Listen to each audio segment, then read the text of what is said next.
এক রবিবারের বিকেল। সকাল থেকেই আকাশটা মেঘলা করেছিল। এখন অল্প অল্প বৃষ্টি পড়তেও শুরু করেছে। ধর্মতলার মঠ লেনে ঢোকার মুখে যে দোকানটা রয়েছে, ওখান থেকে সিঙ্গারা কিনে দাম মেটাতে যাচ্ছি, এমন সময় কাঁধে একটা হাতের স্পর্শ অনুভব করলাম।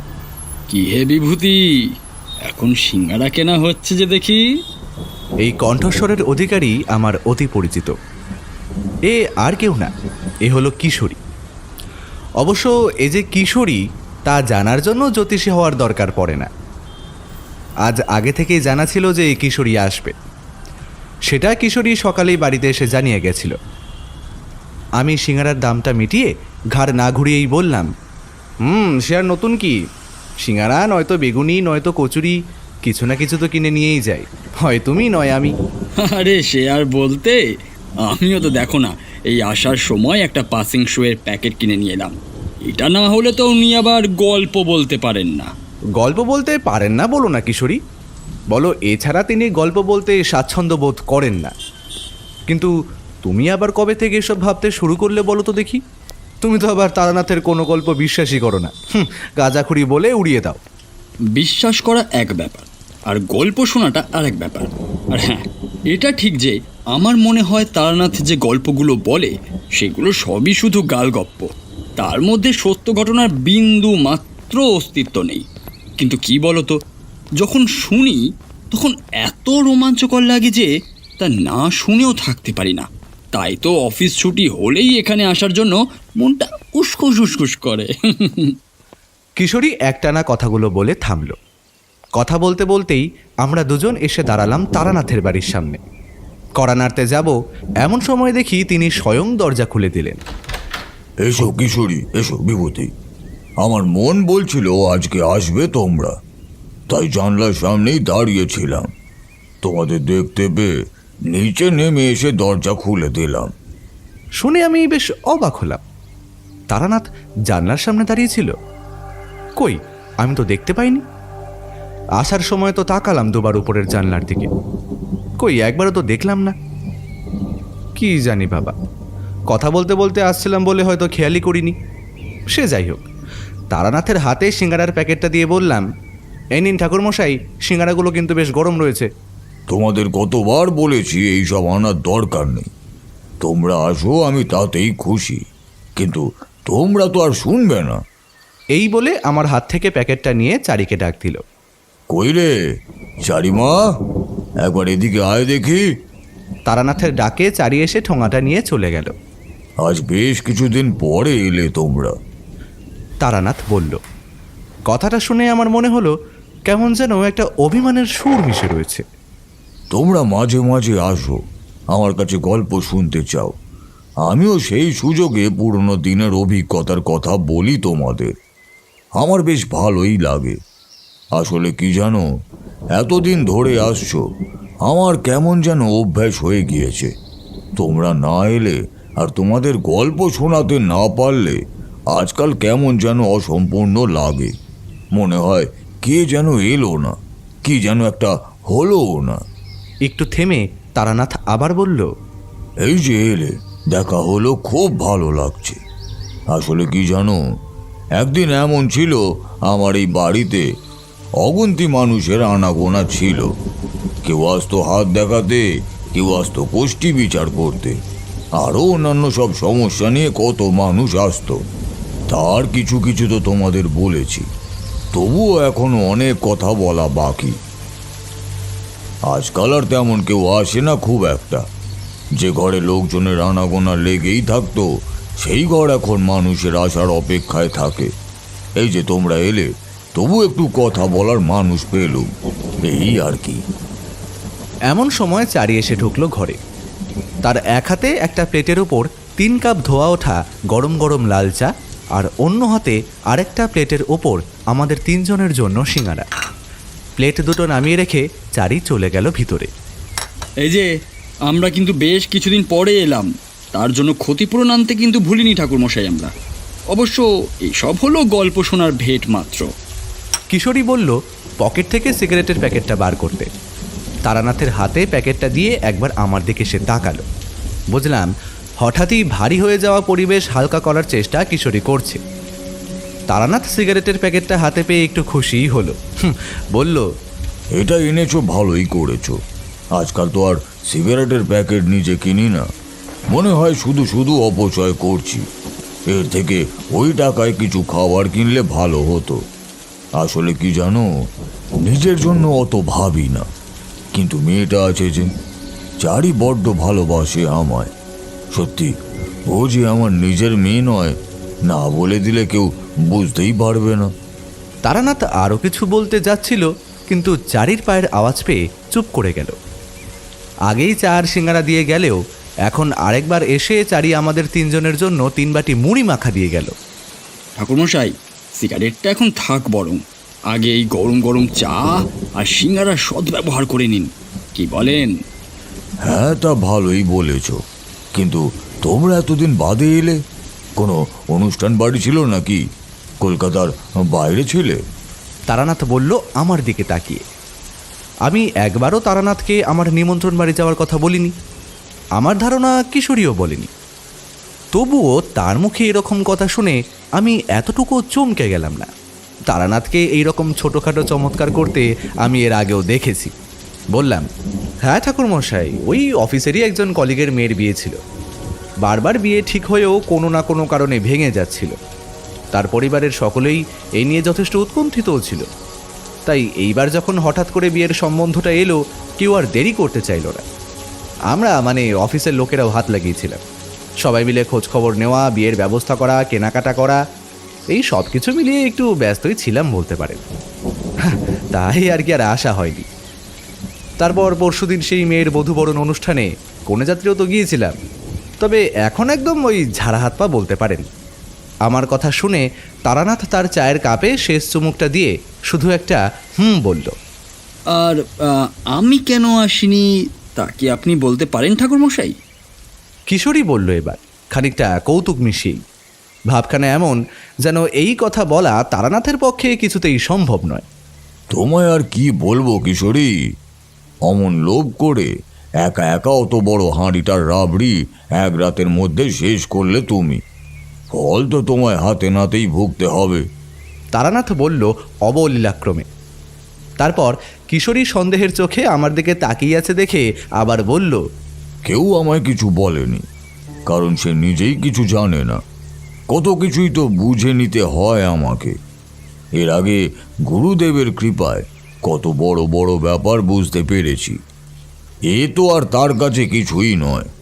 আমি বললাম, কি কিশোরী সত্যি এক রাতের মধ্যে একটা গোটা হাড়ির রাবড়ি একা একা, মানে কি করি? ঠাকুরমশাই, আপনি গল্প বলবেন না আজকে আমাদের? আমার দিকে একবার তীক্ষ্ণ দৃষ্টি নিক্ষেপ করে আমার কথার কোনো উত্তর না দিয়েই কিশোরী বলল তারানাথকে, হ্যাঁ, সে তো বলবই। আমার দিকে একবার আর কিশোরীর দিকে একবার তাকিয়ে তারানাথ বলল, তোমাদের মধ্যে যখন একজন বিয়ে বাড়ি নিয়ে ব্যস্ত ছিলে আর একজন যখন বিয়ে বাড়ির মতোই খাবার দাবার নিয়ে ব্যস্ত ছিলে, তখন আজকের গল্পটা না হয় সেই নিয়েই হোক। তারানাথের কথায় আমি আর কিশোরী দুজনেই নড়ে চড়ে বসলাম। কলকাতার একজন বড় ব্যবসায়ী ছিলেন রামসদয় মিত্র। আমি একবার একটা ব্যাপারে তার কিছু উপকার করি, তোমাদের বলেছি সেই গল্প আগেই। এখন মিত্র মশাইও খুব আলাপি মানুষ ছিলেন। আমি যে তার উপকার করেছি এই কথা তিনি বিভিন্ন জায়গায় বিভিন্ন মানুষকে বলেছিলেন। কেউ কোনো সমস্যায় পড়লে বা কারোর হাত দেখানো, কোষ্ঠী দেখানো এসবের দরকার হয়ে পড়লে তাদের আমার কথা বলতেন তিনি। এছাড়াও বিভিন্ন শুভ কাজে তার বাড়িতে আমার ডাক পড়ত। আমি যথাসাধ্য চেষ্টা করতুম সেই সব নিমন্ত্রণ রক্ষা করতে। তিনিও কখনো সখনো এই পথে এলে আমার সঙ্গে একবার দেখা করে যেতেন। মোট কথা হলো, এই তারানাথের সঙ্গে তার ভালোই সম্পর্ক স্থাপন হয়েছিল। ভূমিকাটুকু করে তারানাথ থামল। চা তো আগেই শেষ। এবার মুড়ি সিঙ্গারা শেষ করে খানিকটা জল খেয়ে প্যাকেট থেকে একটা সিগারেট বের করে দেশলাই কাঠি জেলে সেটা ধরিয়ে লম্বা একটা টান দিয়ে তারানাথ আবার ফিরে গেল তার গল্পে। হ্যাঁ হ্যাঁ, যেটা বলছিলুম, একদিন আমার এই মারহাট্টা ডিজলেনের বাড়িতে বসে আছি। বেশ কিছু মানুষ হাত দেখিয়ে চলে গিয়েছে। সেদিন অন্যান্য দিনের তুলনায় কিছু কম মানুষই এসেছিল আমার কাছে। সে যাই হোক, কিছুক্ষণ চুপচাপ বসে থাকার পর কি মনে হতে জানলার সামনে গিয়ে দাঁড়ালুম। ঠিক আজ যেমন তোমাদের দুজনকে আসতে দেখেছিলুম, সেদিনও আসতে দেখলুম দুজনকে। তবে আজকের সঙ্গে সেদিনের পার্থক্য এই যে আজ যে দুজনকে দেখলুম তারা দুজনেই আমার চেনা, আর সেদিন যে দুজনকে দেখেছিলুম তাদের মধ্যে একজন আমার চেনা আর অন্যজন অচেনা।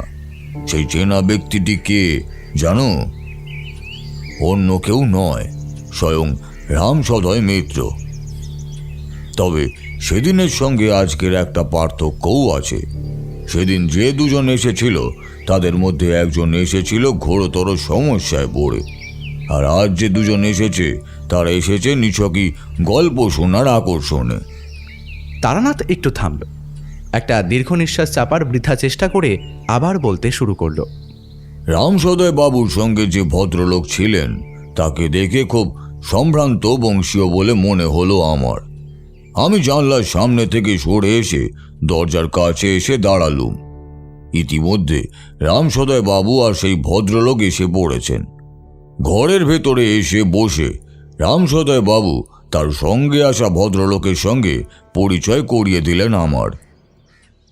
ইনি চন্দ্রকান্ত বসু, পৈতৃক নিবাস বর্ধমানে হলেও কলকাতাতে একটি বাড়ি কিনেছেন। পারিবারিক সূত্রে কলকাতায় একটি সোনার দোকান ছিল। পরবর্তীকালে নিজের অধ্যাবসায় ও চেষ্টার ফলে ইনি আরও কিছু সোনার দোকান করেছেন কলকাতায়। বর্তমানে নিজের মেয়ের বিয়ে নিয়ে খুবই অসুবিধার মধ্যে পড়েছেন, আর সেই কারণেই আপনার কাছে আজ আসা। ঠাকুরমশাই, মিত্রমশাইয়ের মুখে আপনার কথা অনেক শুনেছি। আপনি কিভাবে মিত্রমশাইকে বিপদের হাত থেকে রক্ষা করেছিলেন সে সবই আমি জানি। আর তাই তো এখন আমি যখন এত বিপদে পড়েছি আপনার কথাই সকলের আগে মনে হলো ঠাকুরমশাই। আপনি আপনি বাঁচান আমাকে, আপনি আমাকে বাঁচান, বাঁচান আমার মেয়েকে। আমাদের পরিবারের মান সম্মান সব কিছু এখন আপনার হাতে ঠাকুরমশাই। চন্দ্রকান্ত বাবুর কথায় এমন একটা কাতরতা আর সমর্পণের আভাস ছিল যে আমি আর অন্য কিছুই ভাবতে পারলুম না। তাড়াতাড়ি বললুম, আহা চন্দ্রকান্তবাবু, আপনি এখনই অতটা উতলা হবেন না। আপনার মেয়ের জন্মকোষ্ঠী সঙ্গে এনেছেন তো? দেখান দেখি আমায়, ভালো করে একবার দেখি তো। চন্দ্রকান্ত বাবু তাড়াতাড়ি তার মেয়ের কোষ্ঠীটা আমায় দেখালেন। আমি বিচার করে দেখলুম তার মেয়ের বিয়েতে কিছু বাধা আছে, কিন্তু সেই বাধা কাটানো গেলে মেয়েটির ভালো ঘরেই বিয়ে হওয়ার কথা। আমি সেই কথা জানানোর জন্য বললুম, চন্দ্রকান্তবাবু, আপনার মেয়ে কমলা তো অতি সুলক্ষণা।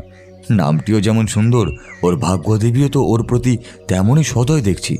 তবে তবে তবে কি ঠাকুরমশাই?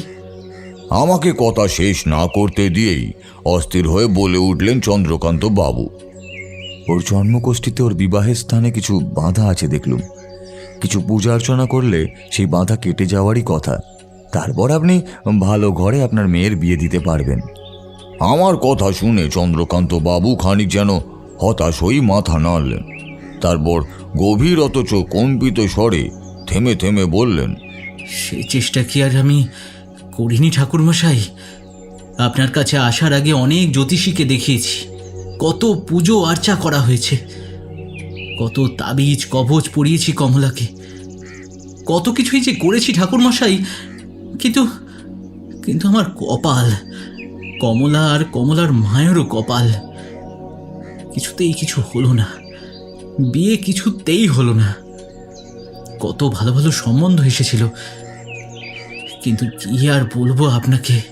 চন্দ্রকান্ত, এখনই ভেঙে পড়ো না। যেখানে কেউ কিছু করতে পারে না সেখানে ঠাকুরমশাই সহজেই সব বাধা কাটিয়ে দেন। উনি অসম্ভবকেও সম্ভব করতে পারেন, আর ওই জন্যই তো তোমাকে এখানে নিয়ে আসলাম। এখনই ভেঙে পড়ো না। চন্দ্রকান্ত বাবুকে সান্ত্বনা দেওয়ার চেষ্টা করলেন রামসদয় বাবু। আজ সন্ধ্যার পক্ষে অথবা কাল সকালে কি আপনার পক্ষে কমলা মাকে নিয়ে এখানে আসা সম্ভব হবে চন্দ্রকান্তবাবু? আমার কথার উত্তরে তিনি জানালেন তিনি আজ সন্ধ্যাবেলাতেই কমলাকে নিয়ে আমার এই বাড়িতেই আসতে পারবেন। তখনকার মতো তারা বিদায় নিলেন। সবেমাত্র সন্ধ্যান্নিক করেছি, এমন সময় দরজায় কড়াঘাত।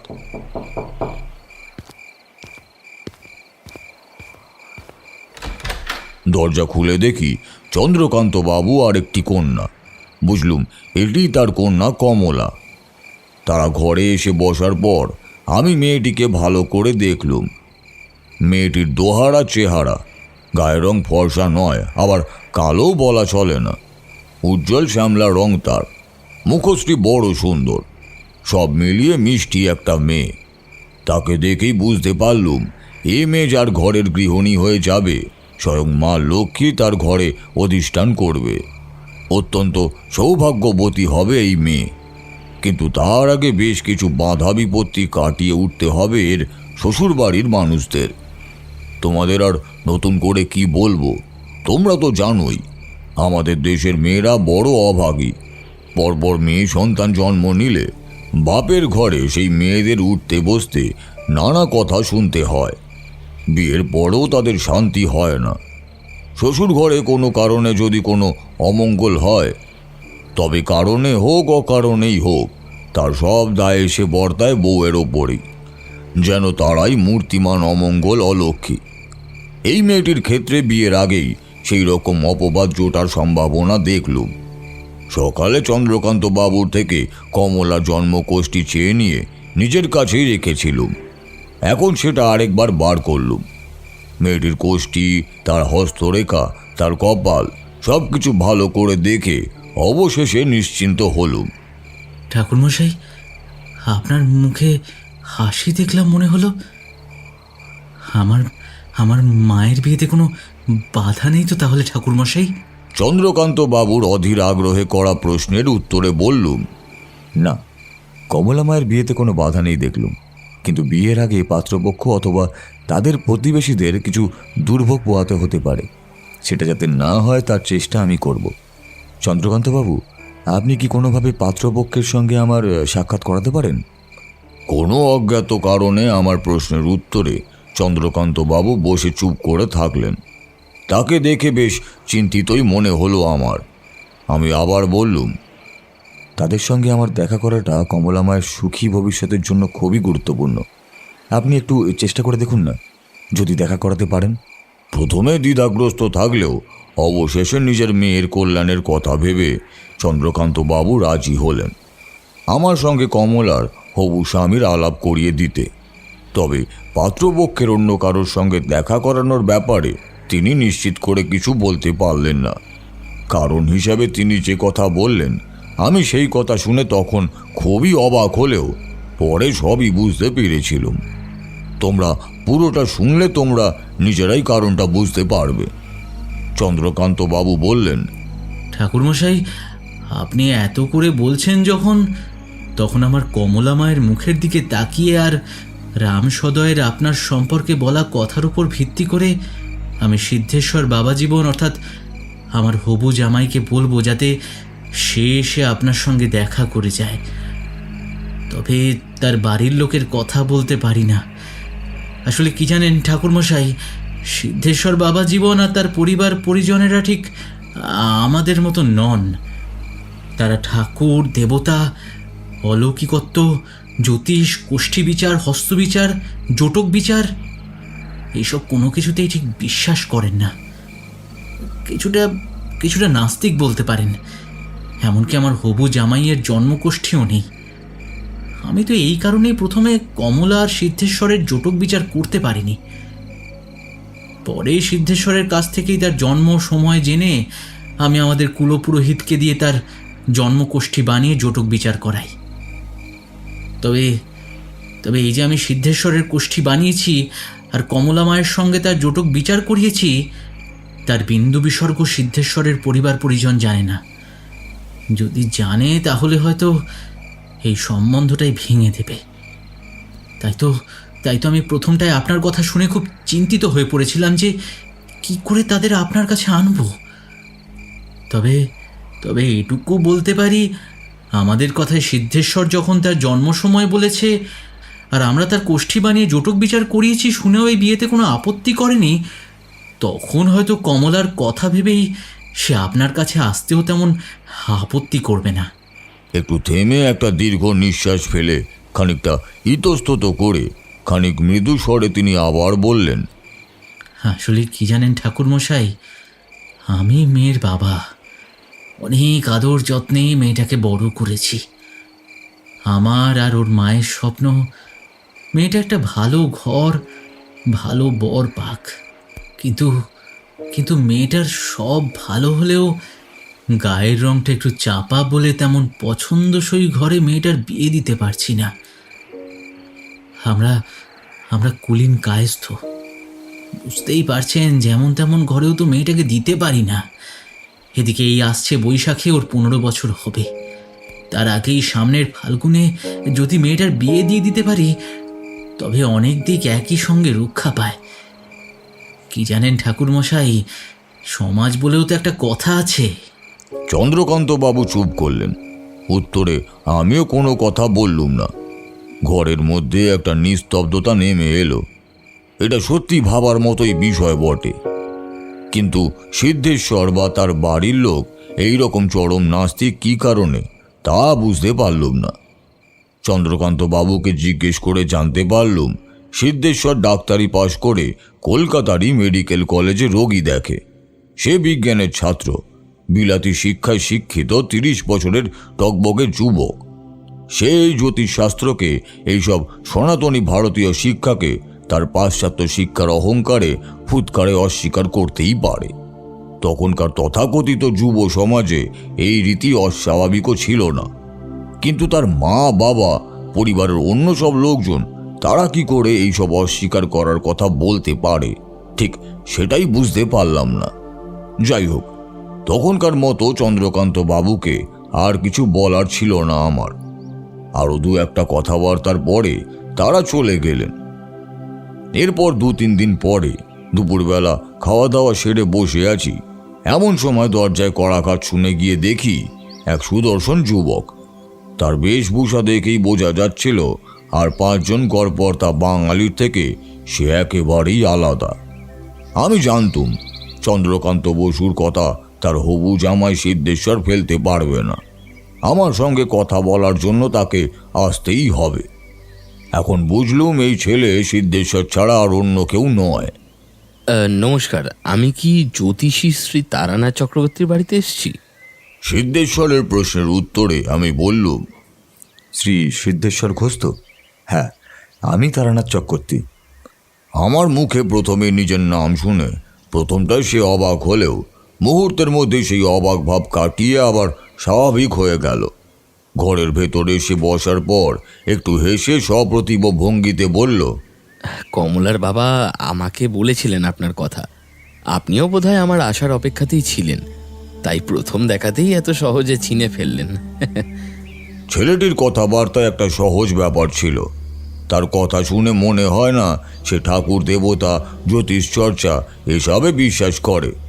বললুম, হ্যাঁ, চন্দ্রকান্ত বাবুকে আমি বলেছিলাম তোমাকে বলতে, যাতে তুমি একবার এখানে এসে দেখা করো। শুনেছি তুমি এবং তোমার পরিবারবর্গ, গুরুজন কেউই জ্যোতিষী সম্প্রদায়ের ওপর ভরসা করো না। তোমার জন্মকোষ্ঠীও নেই, কিন্তু বিবাহ তো আর ছেলে খেলা নয়। এ হলো 2টো মানুষের, শুধু 2টো মানুষের কেন, 2টো পরিবারের সারা জীবনের ব্যাপার। বিবাহের আগে তাই সব কিছু দেখে শুনে নেওয়াই ভালো। তাই চন্দ্রকান্ত বাবুর থেকে তোমার জন্ম সময় জেনে আমি তোমার জন্মকোষ্ঠী বানিয়েছি। তোমার আর কমলা জোটক বিচারও করেছি। আমার কথা শুনে সিদ্ধেশ্বর বলল, এই সব কিছুই আমি জানি ঠাকুরমশাই, আপনি যথার্থই বলেছেন। আমরা জ্যোতিষশাস্ত্রে বিশ্বাস করি না, কিন্তু আমি শুনলাম বিয়ের আগে কমলার কি সব ভাগ্য বিপর্যয় নাকি অপবাদ বা ওই রকম কিছু হতে পারে। আপনি সেই রকম বলেছেন আমার হবু শ্বশুর মশাইকে। সেই জন্যই আমি তাড়াতাড়ি এলাম আপনার সঙ্গে দেখা করতে। আমি সিদ্ধেশ্বরের কথায় সম্মতি জানিয়ে তাকে আরও বললুম, আমি আগেই তার কোষ্ঠী বিচার করেছি, আর আজকে তাকে স্বচক্ষে দেখার পর তার সম্পর্কে আর তার পূর্বপুরুষদের সম্পর্কে বেশ কিছু কথা জানতে পেরেছি।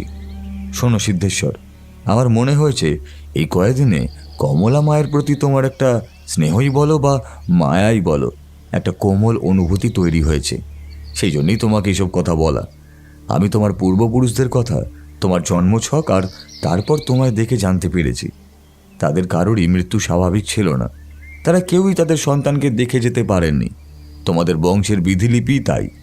প্রথম সন্তান জন্মানোর আগেই তোমাদের বংশের বধূরা বিধবা হন, তাই কেউ জেনে বুঝে তোমাদের ঘরে তাদের মেয়ের বিবাহ দিতে চান না। আর এই কারণেই তোমরা, মানে তুমি আর তোমার মা, অনেক বছর ধরে তোমাদের পৈতৃক ভিটে ত্যাগ করে কলকাতাতেই নতুন বাড়ি কিনে বসবাস করছো। তোমাদের, বিশেষত তোমার মায়ের ধারণা তোমাদের পৈতৃক ভিটাতেই কোনো দোষ আছে, তাই তোমাদের এই দুর্ভোগ। কিন্তু আসলে দোষ তোমাদের ভিটার নয়, দোষ আছে তোমাদের বংশে, অভিশাপ আছে তোমাদের বংশে। তোমাদের বংশে নববধূ হয়ে যে আসে, এই অভিশাপের ভার তাকেই বহন করতে হয়। আর তাই প্রথম সন্তান পৃথিবীর আলো দেখার আগেই তাদের সকলকেই বিধবা হতে হয়েছে। শোনো সিদ্ধেশ্বর, তোমার জন্মকোষ্ঠী আমি ভালো করেই বিচার করে দেখেছি। আমার গণনায় তুমি দীর্ঘজীবী। কমলা মাকে তাই তোমার মা ঠাকুমার মতো অল্প বয়সেই বিধবা যন্ত্রণা সহ্য করতে হবে না। কিন্তু তোমার বিবাহের অল্প কিছুদিন আগেই তোমার একটা অতি প্রবল ফাঁড়া আছে। নির্দিষ্ট কিছু পূজা অর্চনা করলে সেই ফাঁড়া কেটে যাওয়ার কথা, কিন্তু তা যদি না করা হয় তবে তোমার তো দুর্ভোগ হবেই, সেই সঙ্গে কমলাকেও অনেক দুর্নামের অংশীদার হতে হবে। তোমার বিবাহের অল্প কিছুদিন আগেই ঘটে যাওয়া বিপদের জন্য সবাই তোমার হবু স্ত্রীকেই দায়ী করবে। তুমি যদি তা না চাও তাহলে আমি যথাসাধ্য চেষ্টা করব তোমার ভাড়া এবং কমলার দুর্নাম দুই দূর করার জন্য। এখন তুমি কি করবে তা সম্পূর্ণ তোমার উপরই নির্ভর করছে। তবে যাই সিদ্ধান্ত নাও না কেন, মনে রেখো তোমার সেই সিদ্ধান্তের ওপরই তোমার এবং কমলার জীবনের অনেক কিছুই নির্ভর করবে। আমি যতক্ষণ ধরে যা যা কথা বলে গেলুম, সিদ্ধেশ্বর সেই সব কথাগুলো খুব মন দিয়ে শুনলো দেখলুম। আমার কথাগুলো শুনতে শুনতে তার মুখে নানা রকম অভিব্যক্তি খেলা করে গেল। অবশেষে খানিকক্ষণ মাথা নিচু করে চুপ করে বসে অনেক কিছু চিন্তা ভাবনা করার পর সে জানালো এখনই কিছু বলতে সে অপারগ। বাড়ি গিয়ে সব দিক চিন্তা ভাবনা করে তারপর সে আমায় জানাবে সে কি করতে চায়। তেমন মনে হলে এই ব্যাপারে সে তার মায়ের সঙ্গেও আলোচনা করবে। আমি শুধু তাকে বললুম যা ভাবার একটু তাড়াতাড়ি ভাবতে, কারণ চন্দ্রকান্ত বাবু ভাবছেন সামনের ফাল্গুন মাসেই তিনি তার মেয়ের বিয়ে দেবেন, আর ফাল্গুন মাস আসতে বেশি দেরিও নেই। সিদ্ধেশ্বর ঘোষ সেদিনের মতো বিদায় নিল। এরপর আরও বেশ কিছুদিন কেটে গেল, কিন্তু সে আর এলো না। আমার কাছে কোনো খবরও পাঠালো না। ইতিমধ্যে চন্দ্রকান্ত বাবু আরও একবার দুবার ঘুরে গিয়েছেন আমার ভদ্রাসন থেকে। আমি তাকে সব কথাই জানিয়েছি। সিদ্ধেশ্বরদের পূর্বপুরুষদের সম্পর্কে আমার মুখে সব কথা শুনে তিনি জানালেন তার হবু জামাই যে তার জন্মের আগেই পিতৃহারা, এই কথা তিনি বিলক্ষণ জানেন। কিন্তু তাদের পরিবারের অনুরূপ ঘটনা যে প্রথম নয়, বরং এটাই এক প্রকার রীতি হয়ে দাঁড়িয়েছে, তা তিনি জানতেন না। তিনি এও বললেন যে উপায় থাকলে তিনি তার মেয়ের অন্য কোথাও বিবাহ দিতেন, কিন্তু সেটা যখন সম্ভব হচ্ছে না তখন যেন আমি কোনো উপায় করি। কিন্তু এক্ষেত্রে তো আমি নিরুপায়। অনেকটাই নির্ভর করছে সিদ্ধেশ্বরের ওপর। অবশ্য একেবারেই যে নিরুপায় এমন কথা বলা চলে না। তবে সিদ্ধেশ্বর নিজেই যদি তার ভাড়া কাটাতে রাজি হতো তখন ব্যাপারটা অনেক সহজ হয়ে যেত। সে যাই হোক, একেবারেই যদি সে রাজি না হয়ে থাকে তখন চন্দ্রকান্ত বাবু আর কমলার মুখের দিকে তাকিয়ে আমাকে নিজে থেকেই উদ্যোগী হয়েই যা যা করার করতে হবে। অবশেষে আরও এক সপ্তাহ অপেক্ষার পর সিদ্ধেশ্বর আমার ভদ্রাসনে এলো। সে জানালো সে তার মায়ের সঙ্গে এই ব্যাপারে কথা বলেছে। অনেক বাগ বিতণ্ডা মান অভিমানের পর অবশেষে সিদ্ধেশ্বরের মা রাজি হয়েছেন এই বিশেষ পুজো পাঠ করতে। আমি সিদ্ধেশ্বরকে জানালো এই বিশেষ পুজো করতে হলে কলকাতার বাড়িতে থেকে তা করা যাবে না। তার জন্য আমাকে সিদ্ধেশ্বরকে, সিদ্ধেশ্বরের মাকে, চন্দ্রকান্ত বাবুকে, কমলাকে আর কমলার মাকে যেতে হবে সিদ্ধেশ্বরের পৈতৃক ভিটাতে। প্রয়োজন পড়লে সিদ্ধেশ্বরের অন্যান্য জ্ঞাতিদেরও সেখানে উপস্থিত থাকতে হতে পারে। সিদ্ধেশ্বর জানালো এই ব্যাপারে তার কোনো অমত নেই, এমনকি তার মায়েরও এই ব্যাপারে কোনো সমস্যা নেই। আমি এরকম কিছু বলতে পারি অনুমান করে সিদ্ধেশ্বর আগে থেকেই তার মায়ের থেকে এই অনুমতি নিয়ে রেখেছে। আমি মনে মনে সিদ্ধেশ্বরের বুদ্ধি আর দূরদৃষ্টির তারিফ না করে পারলুম না। অবশেষে এলো সেই নির্দিষ্ট দিন। আমরা সবাই মিলে উপস্থিত হলুম সিদ্ধেশ্বরদের পৈতৃক ভিটায়। দেখেই বোঝা যায় অভিজাত ধনী পরিবারের বাড়ি। আমি সিদ্ধেশ্বরকে আলাদা ডেকে জিজ্ঞাসা করলুম সে তার পূর্বপুরুষদের অকাল মৃত্যুর ব্যাপারে কিছু জানে কি না। কিন্তু সিদ্ধেশ্বর বলল এই ব্যাপারে সে প্রায় কিছুই জানে না, এইসব কথা তার মা সঠিকভাবে বলতে পারবে। আমি তখন তার মায়ের থেকেই সব কথা জানার ইচ্ছা প্রকাশ করলুম, অবশ্য যদি তার কোনো আপত্তি না থাকে। সিদ্ধেশ্বর বলল সে তার মায়ের সঙ্গে কথা বলে এসে আমাকে জানাবে যে তার মায়ের এইসব কথা আমাকে খুলে বলতে কোনো অসুবিধা আছে কি না। আমরা দুজনে যে ঘরে বসেছিলুম সেই ঘরের দরজা ভেজিয়ে দিয়ে সিদ্ধেশ্বর ঘর থেকে বেরিয়ে গেল। বেশ কিছুক্ষণ হলো আমি সিদ্ধেশ্বরের জন্য অপেক্ষা করে আছি। এমন সময় কেমন একটা অদ্ভুত অনুভূতি হতে লাগলো আমার। এই ঘরে প্রবেশ করার আগেই আমি এখানে একাধিক অশরীরী আত্মার উপস্থিতি অনুভব করেছিলুম। তবে তারা কোনো ক্ষতিকর আত্মা নয়, তারা যেন কিছু বলতে চায়। অনেক দিন ধরে এই ঘরে তারা বদ্ধ হয়ে আছে, অনেক দিন ধরে তারা তাদের কথা কাউকে জানাতে চাইছে, কিন্তু অশরীরী আত্মার কথা বোঝার ক্ষমতা তো সাধারণ মানুষের থাকে না। তার ফলস্বরূপ কেউই তাদের কোনো কথা বুঝতে পারেনি। তারা না পেরেছে কাউকে সাবধান করতে, না পেরেছে কাউকে প্রতিকারের কথা জানাতে। এখন এই বন্ধ ঘরে আমাকে একাকী পেয়ে বহু যুগ ধরে অপেক্ষারত অশরীরীরা আস্তে আস্তে প্রকট হয়ে উঠতে লাগলো। একের পর এক কায়া ফুটে উঠতে লাগলো আমার চোখের সামনে, আমার চারপাশে। কি বীভৎস তাদের রূপ! প্রায় সকলেরই গলায় কালছিটের দাগ, মুখের দুপাশে রক্ত জমাট বেঁধে গাঢ় কালো দাগ পড়ে গিয়েছে। চোখের মনি ঠেলে বেরিয়ে আসতে চাইছে, জিভ বেরিয়ে এসেছে মুখের বাইরে। কোনো সাধারণ মানুষের পক্ষে তাদের সেই রূপ সহ্য করা সম্ভব নয়। আমি তাদের উদ্দেশ্যে বললুম, কি চাও তোমরা? মনে হলো চারপাশ থেকে তারা চিৎকার করে বলে উঠল, মুক্তি চাই, আমি মুক্তি চাই, মুক্তি চাই। এই বন্দি দশা থেকে মুক্ত করো আমাদের।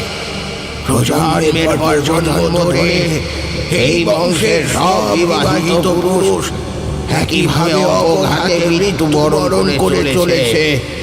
বাঁচাও আমাদের, বাঁচাও আমাদের, বাঁচতে দাও আমাদের পরবর্তী প্রজন্মকে।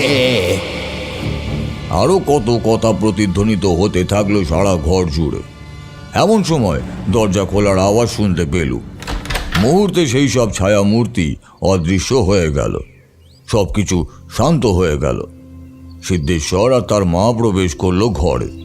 ঠাকুরমশাই, আপনার সঙ্গে আগে সেরকম কথা হয়নি। আমি শুনেছি আপনি কি জানতে চেয়েছেন, তবে সেরকম কিছু তো আর নতুন করে আমার বলার নেই। আপনি তো সিদ্ধেশ্বরের কুষ্টি দেখে সব কিছু বলেই দিয়েছেন। সিদ্ধেশ্বরের মা বললেন গম্ভীর স্বরে। আমি তখন তার কাছে জানতে চাইলুম কবে থেকে এই অভিশাপ শুরু হয়েছে। উত্তরে তিনি বললেন, সবটা আমিও যে ভালো করে জানি তা নয়। আমার বাবা যখন এই পরিবারে আমার বিবাহ স্থির করেন, তিনি কিছুই জানতেন না। আমি বিয়ে হয়ে এই বাড়িতে আসার পর অনেক কিছু জানতে পারি। এই পরিবারে নববধূর বৈধব্য প্রাপ্তি ঘটে চলেছে বেশ কয়েক পুরুষ ধরে। শোনা যায় আমার দিদি শাশুড়ির শাশুড়ি মা একবার তাঁদের প্রতিবেশী দত্তবাড়ির এক বধূর সঙ্গে কোনো কারণে বচসায় জড়িয়ে পড়েন। দত্তদের সেই বধূটির একটি 8 মাসের পুত্র সন্তান ছিল। সন্তান জন্মের কিছুদিন আগেই ব্যবসার কাজে তার স্বামীকে পশ্চিমে চলে যেতে হয়, তাই তিনি তার সন্তানের জন্মের সময় সেখানে উপস্থিত ছিলেন না। এরপর ব্যবসার কাজে তিনি সেখানে এমনভাবে আটকে পড়েছিলেন যে ইতিমধ্যে একবারের জন্য বাড়ি আসতে পারেননি। ফলে জন্মের পর থেকে তিনি নিজের ছেলেকে একবারের জন্য চোখের দেখাও দেখেননি। তবে ঠিক পরের দিনই তার বাড়ি ফেরার কথা ছিল। এদিকে বচসার সময় কিভাবে যেন সেই বাচ্চাটি তার মায়ের চোখের আড়ালে বাড়ির উঠোনে চলে যায়। সেখানে তখন কিছু কাপড় শুকোতে দেওয়া ছিল। কোনোভাবে বাচ্চাটির গলায় একটি কাপড় জড়িয়ে ফাঁসের সৃষ্টি করে। বচসার কারণে বাচ্চাটির মা সেটি খেয়াল করেনি। যতক্ষণে তার খেয়াল হয় ততক্ষণে সব শেষ। মুহূর্তের মধ্যে ঘটে যাওয়া সেই মর্মান্তিক ঘটনার জন্য সে মাথা ঠিক রাখতে পারেনি। ছেলের শোকে মুহ্যমান হয়ে সে বিষ খায়। কিছুক্ষণের মধ্যেই তারও মৃত্যু হয়। পরের দিন যখন দত্তবাড়ির ছেলে 10 মাস পর নিজের বাড়িতে ফিরে আসে, ততক্ষণে সে এই দুঃসংবাদ পেয়ে গিয়েছে। গ্রামে ঢোকার মুখেই সব কথা তার শোনা হয়ে গিয়েছে। এতদিন পরে নিজের স্ত্রীকে দেখতে পাওয়ার আর প্রথমবার নিজের সন্তানকে দেখতে পাওয়ার যে আনন্দ আর সুখানুভূতি নিয়ে সে বাড়ি ফিরছিল, মুহূর্তে তা পরিণত হয় সর্বগ্রাসী বিষাদে। বাড়ি ফিরে সবার আগে সে উপস্থিত হয় তাদের গ্রামের প্রতিষ্ঠিত শিব মন্দিরে। হাতে গঙ্গা জল নিয়ে সে ভগবান শিবের কাছে প্রার্থনা করে, আমি যদি নিজের স্ত্রী ছাড়া কখনো পরস্ত্রীতে আসক্ত না হয়ে থাকি, যদি আমার এতদিনের অদেখা সন্তানের প্রতি আমার স্নেহ ভালোবাসা মিথ্যা না হয়, যদি আমি কোনো অজুহাত ছাড়াই সত্যি ব্যবসার কাজে এতদিন আমার স্ত্রী পুত্রকে না দেখে বিভুঁইয়ে থাকি, তবে যে স্ত্রীর সঙ্গে বচসার কারণে আমার পরিবারের এই ঘোরতর দুর্যোগ নেমে এলো, সেই স্ত্রীর বংশের পরবর্তী সব প্রজন্মের পুরুষেরা যেন তাদের প্রথম সন্তান পৃথিবীর আলো দেখার আগেই আমার ছেলের মতোই শ্বাসরুদ্ধ হয়ে অকালে মারা যায়। আমার স্ত্রী যেমন মা হওয়ার পর একদিনও তার স্বামীকে কাছে পায়নি, আমার পুত্র যেমন একদিনও তার বাবাকে কাছে পায়নি, তার আগেই তাদের চলে যেতে হয়েছে পৃথিবী ছেড়ে, তেমনি ওই পরিবারের কোনো স্ত্রী নিজের সন্তান জন্ম দেওয়ার পরে তার স্বামীকে পাবে না। বিধবা হয়েই তাকে কাটাতে হবে তার বাকি জীবন। ওই পরিবারের কোনো সন্তান ভূমিষ্ঠ হওয়ার পরে তার বাবাকে পাবে না, সারা জীবন পিতৃহীন হয়ে থাকবে সে। এই অভিশাপ ফলতে দেরি হয়নি ঠাকুরমশাই, বিফলে যায়নি তার একটি কথাও। যার সঙ্গে বচসার কারণে এই অনর্থ, অর্থাৎ আমার দিদি শাশুড়ির শাশুড়ি মা ততদিনে 5 সন্তানের মা, তাই তার ক্ষেত্রে এই অভিশাপ ফলেনি, কিন্তু তার ছেলেদের সময় থেকেই এই অভিশাপ ফলতে শুরু করলো। আমার স্বামী হলেন 3য় প্রজন্ম যারা এই অভিশাপের শিকার। আমার ছেলেকে এই অভিশাপের হাত থেকে বাঁচাতে ওর জন্মের পরপরই আমি আমার এই অভিশপ্ত শ্বশুরবাড়ি ত্যাগ করে কলকাতাতে চলে যাই। কিন্তু আপনি যে বলেছেন এভাবে বিপদ এড়ানো যাবে না, আমি ওর মা, আপনি যা বলবেন সব শুনবো ঠাকুরমশাই, সব কিছু করবো আপনার কথা মতো, শুধু আমার ছেলেটাকে আপনি বাঁচিয়ে দিন। সিদ্ধেশ্বরের মা চুপ করলেন। শেষের দিকে কথা বলতে বলতে তার গলা ধরে এসেছিল। এখন দেখলুম তিনি চোখে আঁচল চাপা দিলেন। কিছুক্ষণ পরে নিজেকে সামলে নিয়ে আবার বললেন, আমার স্বামী মারা যাওয়ার আগে কেউ আমাকে এই সব কথা বলেনি। যখন সিদ্ধেশ্বরকে আমি গর্ভে ধারণ করলাম তখনও আমি এসব কথা কিছুই জানি না। আমি যখন 8 মাসের অন্তঃসত্ত্বা, এক রাতে প্রবল ঝড় উঠল।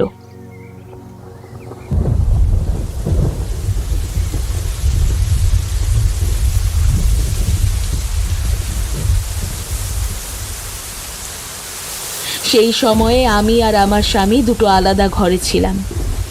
আসলে আমার স্বামীর অনেক রাত পর্যন্ত জেগে থাকার অভ্যেস ছিল। আমার শ্বশুরবাড়ির পারিবারিক ব্যবসার কারণে উনি সারাটা দিন সেই সব নিয়ে ব্যস্ত থাকতেন। তবে ব্যবসার পাশাপাশি নানা রকমের প্রাচীন পুঁথি, বিশেষত ধর্মগ্রন্থ পড়ার প্রতি একটা বিশেষ আগ্রহ ছিল আমার স্বামীর। আর সারা দিনের কাজের শেষে রাতের বেলায় তিনি এইসব বই পড়তেন। আমি অন্তঃসত্ত্বা বলে তিনি চাইতেন না আমি বেশি রাত পর্যন্ত জেগে থাকি, তাই তিনি অন্য ঘরেই রাত পর্যন্ত পড়াশোনা করতেন। পরে একটু বেশি রাতের দিকে ফিরে আসতেন আমাদের ঘরে। আমি অধিকাংশ সময়ই জানতে পারতাম না, ঘুমিয়ে পড়তাম। সেদিন রাতে যখন প্রবল ঝড় উঠল, আমার হঠাৎ ঘুম ভেঙে গেল। দেখলাম আমার স্বামী তখনও আমার ঘরে আসেননি। কোনো অজানা কারণে আমার মন আশঙ্কায় পরিপূর্ণ হয়ে উঠল। এমন তো কত দিন, কত রাত গিয়েছে, কতবার কত ঝড়, কত বৃষ্টি হয়েছে, কিন্তু এমন কখনো মনে হয়নি। কেন যে সেই রাতে আমার অমন মনে হয়েছিল তা আমি তখন বুঝিনি, জানেন ঠাকুরমশাই। কিন্তু পরে বুঝেছিলাম সেই রাত যে আমার সব কিছু হারিয়ে ফেলার রাত ছিল, আর আমার মন সেই কথা আগে থেকেই জানিয়ে দিয়েছিল আমায়। কিন্তু আমি এতই অভাগী, কিছুই করতে পারলাম না। আস্তে আস্তে কোনো মতে উঠে পাশের ঘরে গেলাম, কিন্তু যখন সেখানে গেলাম ততক্ষণে সব শেষ। দেখলাম সিদ্ধেশ্বরের বাবা চেয়ারে হেলান দিয়ে বসে রয়েছেন, সামনে টেবিলের ওপর একটা বই খোলা অবস্থায় রয়েছে। আমি প্রথমটায় কিছু বুঝতে পারিনি, ডাকলাম কত করে, কিন্তু সাড়া পেলাম না। তখন কাছে এগিয়ে গিয়ে টেবিলে রাখা আলোটা তুলে ধরে দেখি গলায় একটা কালশিটে দাগ, কষ বেয়ে রক্ত পড়ছে, জিভটা মুখের বাইরে বেরিয়ে এসেছে, চোখ দুটো খোলা, আর আর কি ভয়ঙ্কর দৃষ্টি সেই চোখে। ঠাকুরমশাই, আমি আর পারলাম না, চিৎকার করে জ্ঞান হারালাম। তবে পুরোপুরি জ্ঞান হারানোর আগে মনে হয়েছিল কেউ বুঝি আমায় ধরে নিল। পরের দিন দুপুরে আমার জ্ঞান ফিরল। দেখলাম আমার শাশুড়ি মায়ের ঘরে তার খাটে শুয়ে রয়েছি। আমি উঠে বসার চেষ্টা করলাম, কিন্তু পারলাম না। সারা শরীরে প্রচণ্ড ব্যথা। দেখলাম আমার সধবার বেশ পরিবর্তন করে কেউ আমায় একটা সাদা থান পরিয়ে দিয়েছে। হাতের শাঁখা, পলা, নোয়া কিছুই আর নেই। আমাকে সব কথা বলা হলো। জানতে পারলাম আমার শারীরিক অবস্থার কথা ভেবে আমার জন্য অপেক্ষা না করেই আমার স্বামীর দেহ দাহ করা হয়েছে। আমার শ্বশুরবাড়ির পারিবারিক অভিশাপের কথা জানতে পারলাম। শুনলাম ওই অভিশপ্ত ঝড়ের রাতে আমাকে ওই অবস্থায় আমার স্বামীর পড়ার ঘরে ঢুকতে দেখে আমার খুড় শ্বশুরমশাইয়ের ছেলে একটু পরেই ওই ঘরে এসে ঢোকে। যখন সে ওই ঘরে ঢোকে ততক্ষণে অবশ্য আমি আমার স্বামীর অপঘাতে মৃত্যুর কথা জেনে গিয়েছি। আমি অজ্ঞান হয়ে পড়ে যাওয়ার মুহূর্তে যদি সে আমায় ধরে না ফেলতো, তবে হয়তো আমার স্বামীর শেষ স্মৃতি, আমার সিদ্ধেশ্বরকে আমি কখনোই পেতাম না। তারপরে আমি অবশ্য এই বাড়িতে আর বেশি দিন থাকিনি। শারীরিক অবস্থার একটু উন্নতি হতেই আমি কলকাতায় আমার বাপের বাড়ি চলে আসি। সিদ্ধেশ্বরের জন্ম আমার বাপের বাড়িতেই হয়। ওর বড় হওয়া, পড়াশোনা করা সবই ওই কলকাতার বাড়ি থেকে। আমি চাইনি আমার সিদ্ধেশ্বর এই অভিশপ্ত বাড়িতে কখনো ফিরে আসুক। এই বাড়িতে আমার ছেলে ভালো থাকতে পারবে না ঠাকুরমশাই। তারপর থেকে কোনো ঠাকুর দেবতায় আমার কোনো ভক্তি নেই, বিশ্বাসও নেই। আমি তো বিয়ের আগে বা পরে কম ঠাকুর পুজো করিনি। তাহলে আমার সঙ্গে এমন কেন হলো? এমনকি আপনার সঙ্গে আমার ছেলের পরিচয় হওয়ার আগে আমি জ্যোতিষেও বিশ্বাস করতাম না। কিন্তু আপনি যখন আমার সিদ্ধেশ্বরের জন্মকুষ্টি দেখে এত কিছু জানতে পারলেন, তখন আর আপনাকে অবিশ্বাস করতে পারলাম না। শুধুমাত্র আপনার ওপর ভরসা করেই এত বছর পরে এই বাড়িতে ফিরে এলাম। জানেন ঠাকুরমশাই, প্রথমে ভেবেছিলাম আমার ছেলেটার বিয়ে দেব না কোনো দিনও। বিয়ে না করলে ও যদি বেঁচে পড়তে থাকে তবে সেই আমার কাছে অনেক। কিন্তু একদিন ও একটা বাড়িতে চিকিৎসা করতে গিয়ে চন্দ্রকান্ত বাবুর মেয়ে কমলাকে দেখল। আমার কাছে আমার ছেলে কিছুই লুকোয় না, তাই তারপর একদিন যখন ও আমার কাছে কমলাকে বিয়ে করার কথা বলল, আমি আমার ছেলের মুখের দিকে চেয়ে আর না করতে পারলাম না। ভাবলাম আমার ছেলের ওপর তো কখনো ওই অভিশপ্ত শ্বশুরবাড়ির ছায়া পড়েনি, তাহলে ওর নিশ্চয়ই কিছু হবে না। তাই সম্বন্ধ করলাম। তারপর এখন তো শুনছি কি সব ফাঁড়া আছে। তবে সেসব যাই থাকুক ঠাকুরমশাই, আপনার ওপর ভরসা করেছি আমি। আমার ছেলেকে আপনাকে বিপদ থেকে রক্ষা করতেই হবে। সিদ্ধেশ্বরের মায়ের মুখে পুরো ঘটনা শোনার পর আমি বুঝতে পারলুম এরপর আমাকে কি করতে হবে। আপাতত সিদ্ধেশ্বরের মাকে আশ্বস্ত করে বললুম, দেখুন, আপনার বুদ্ধিমত্তায় সিদ্ধেশ্বরের জন্ম এই বাড়িতে হয়নি, তাই এই বাড়ির পারিবারিক অভিশাপ ওর ওপর অনেকাংশেই ফলপ্রসূ হওয়ার কথা নয়। তাছাড়া 3 প্রজন্ম কেটেও গিয়েছে। আমি সিদ্ধেশ্বরের ছক ভালো করে পরীক্ষা করে দেখেছি, এখনই ওর প্রাণনাশের কোনো ভয় নেই। ও দীর্ঘায়ু নিয়েই জন্মেছে। তবে ওর একটা ফাঁড়া আছে, সেটা কাটানোর জন্য আমাকে একটা পুজো করতে হবে। যে জায়গায় আপনাদের প্রতিবেশী সেই বাচ্চাটির গলায় ফাঁস লেগে সে মারা গিয়েছিল, সেই জায়গাটি আমাকে দেখিয়ে দিন। সেখানেই আমাকে পুজো করতে হবে। পুজোর আয়োজন করতে করতে সারাদিন কেটে গেল। সন্ধ্যার সময় আমি দত্তদের উঠোনে পুজোয় বসলাম। তার আগে অবশ্য ওদের অনুমতি নিয়ে নেওয়া হয়েছিল। দুই পরিবারের মধ্যে অতীতে যতই তিক্ততা থাক, তার জন্য প্রজন্মের পর প্রজন্ম ধরে এতজন তরতাজা যুবক যুবতী অকালে অপঘাতে মারা যাবে, তার কে চায় বলো? তাই ওদেরও কোনো আপত্তি ছিল না। পুজোর জায়গায় সেই সময় ঘোষেদের বাড়িতে উপস্থিত সব পুরুষ মানুষ আর অবিবাহিত সব মেয়েদের থাকতে বলে দিয়েছিলুম আগে থেকেই। সিদ্ধেশ্বরও সেখানেই উপস্থিত হলো। আমি আগেই ওদের বাড়ির সকলের জন্মছক দেখে নিয়েছিল। সিদ্ধেশ্বর ছাড়া অন্য কারু সেই সময় মৃত্যুযোগ বা ফাঁড়া ছিল না, তাই ভয়টা ছিল প্রধানত সিদ্ধেশ্বরকে নিয়েই।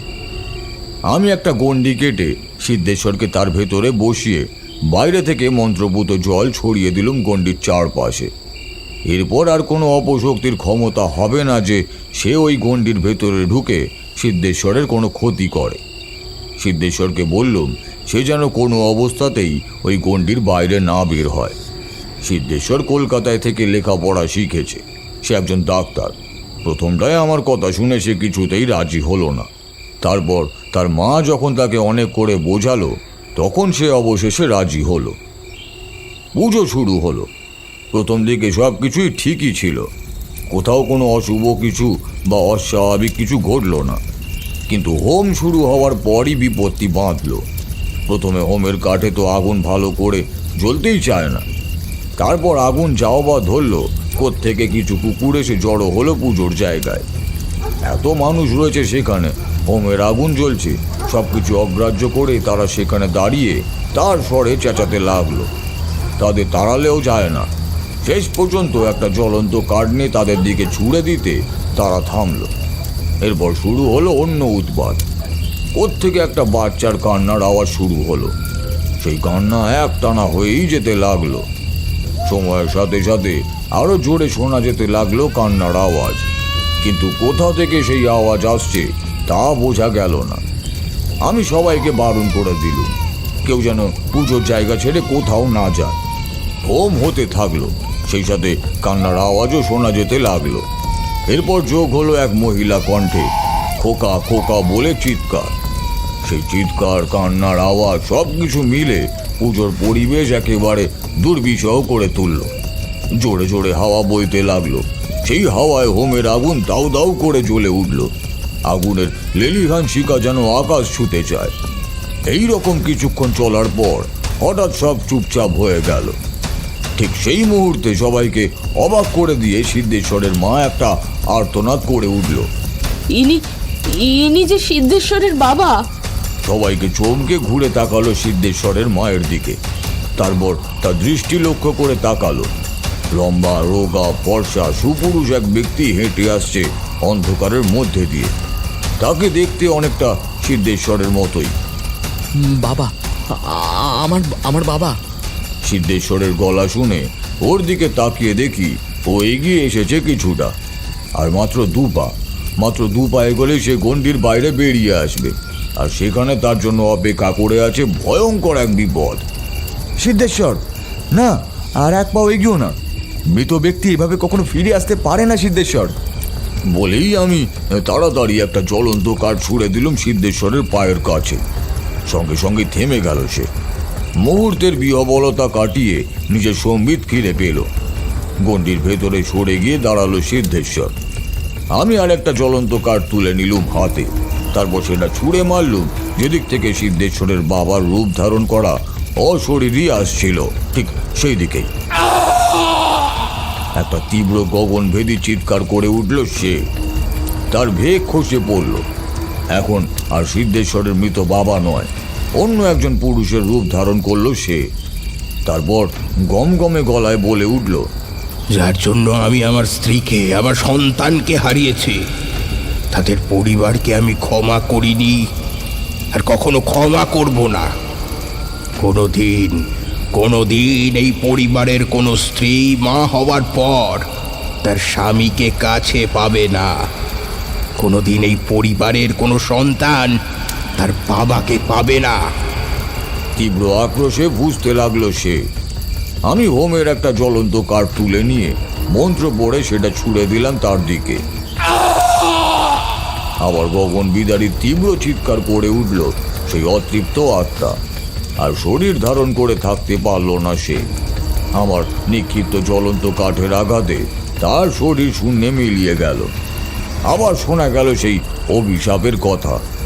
আমার অভিশাপ ছাড়খাড় করে দিয়েছে এই বংশকে, আজ আবার আমি অভিশাপ দিচ্ছি। তার কথা শেষ হওয়ার আগেই আমি মন্ত্রপুত ঘি ঢালতে লাগলাম হোমের আগুনে। দাউ দাউ করে জ্বলে উঠল আগুন। এবার একটা ভয়ঙ্কর আর্ত চিৎকার করে উঠল সেই বিদেহী অতৃপ্ত আত্মা।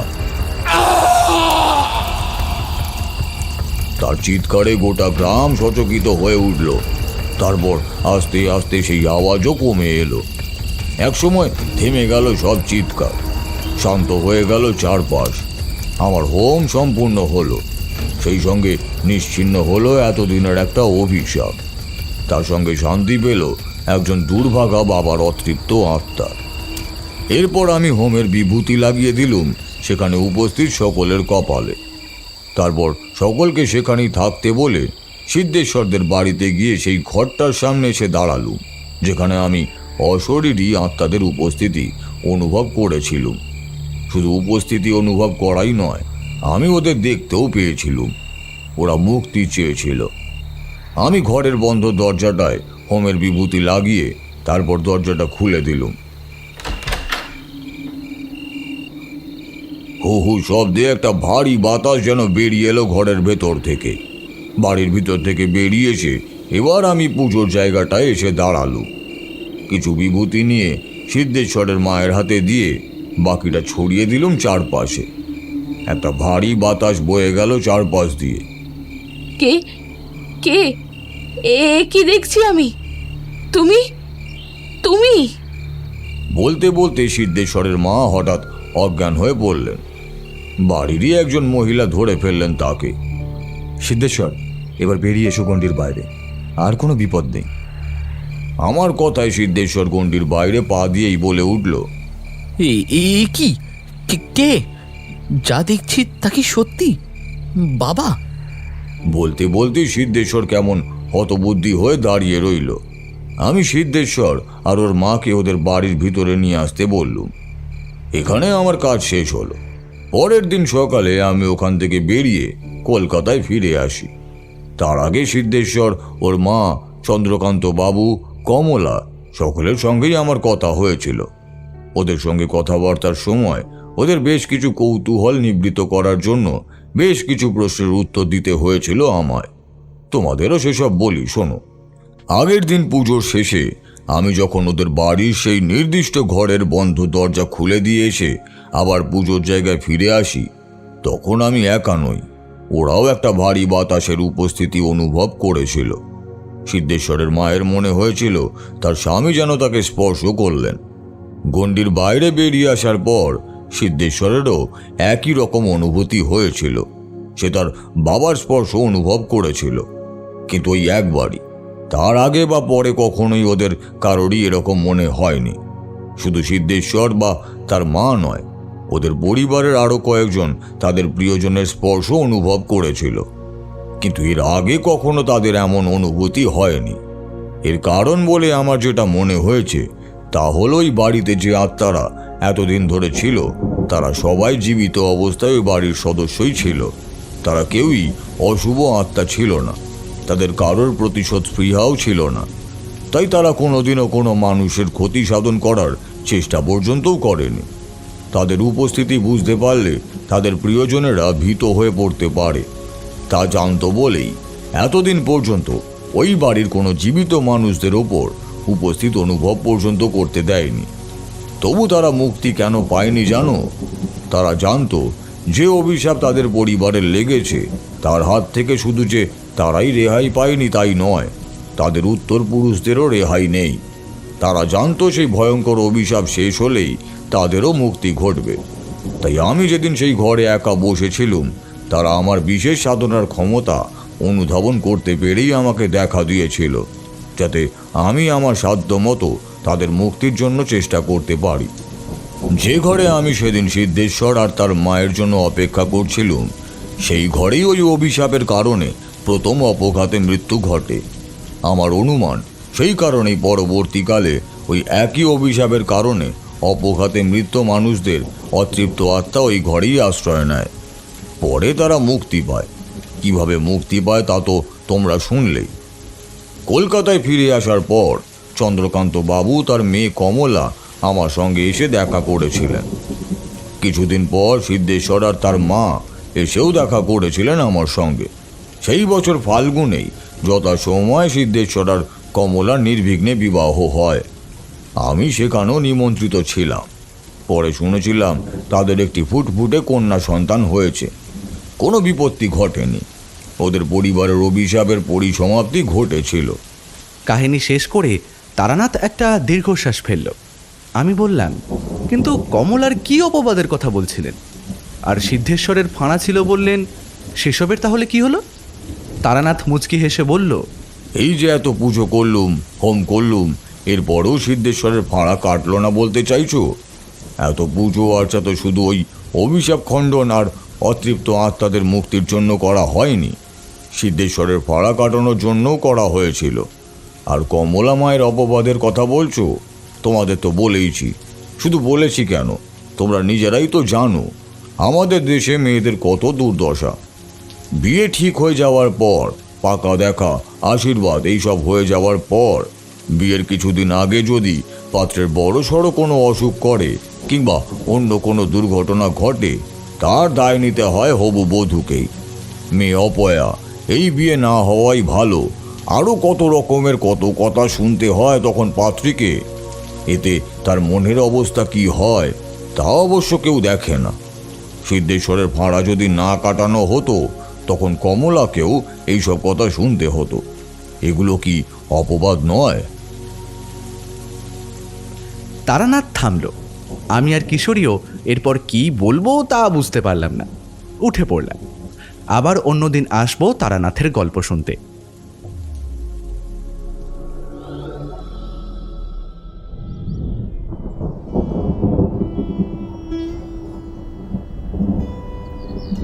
আজ এখানে আমরা অনেকক্ষণই এসেছি, কিন্তু আসার পর থেকেই দেখছি তারানাথের বাড়ির দরজা বন্ধ।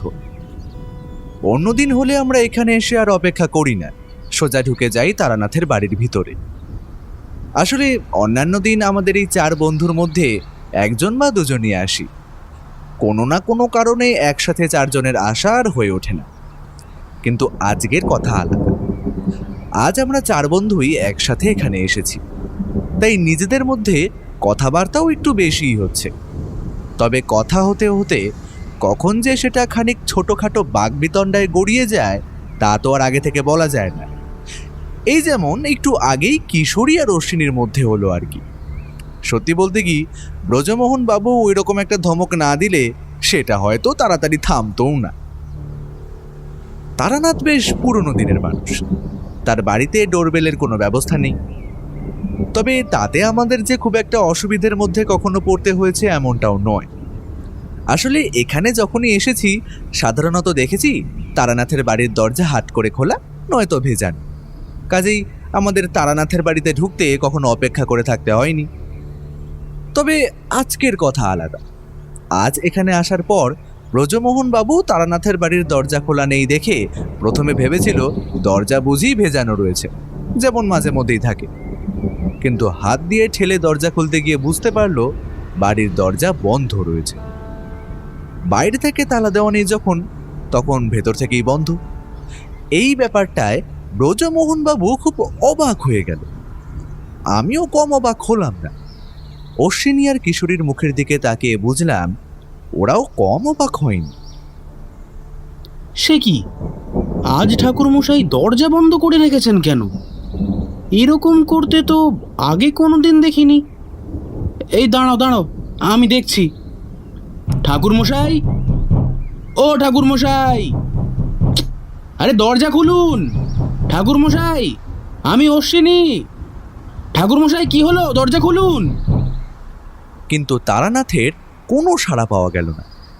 এই কি হলো ব্যাপারটা বলো তো? বাড়ির ভিতরে কোনো বিপদ আপদ ঘটে গেল না কি?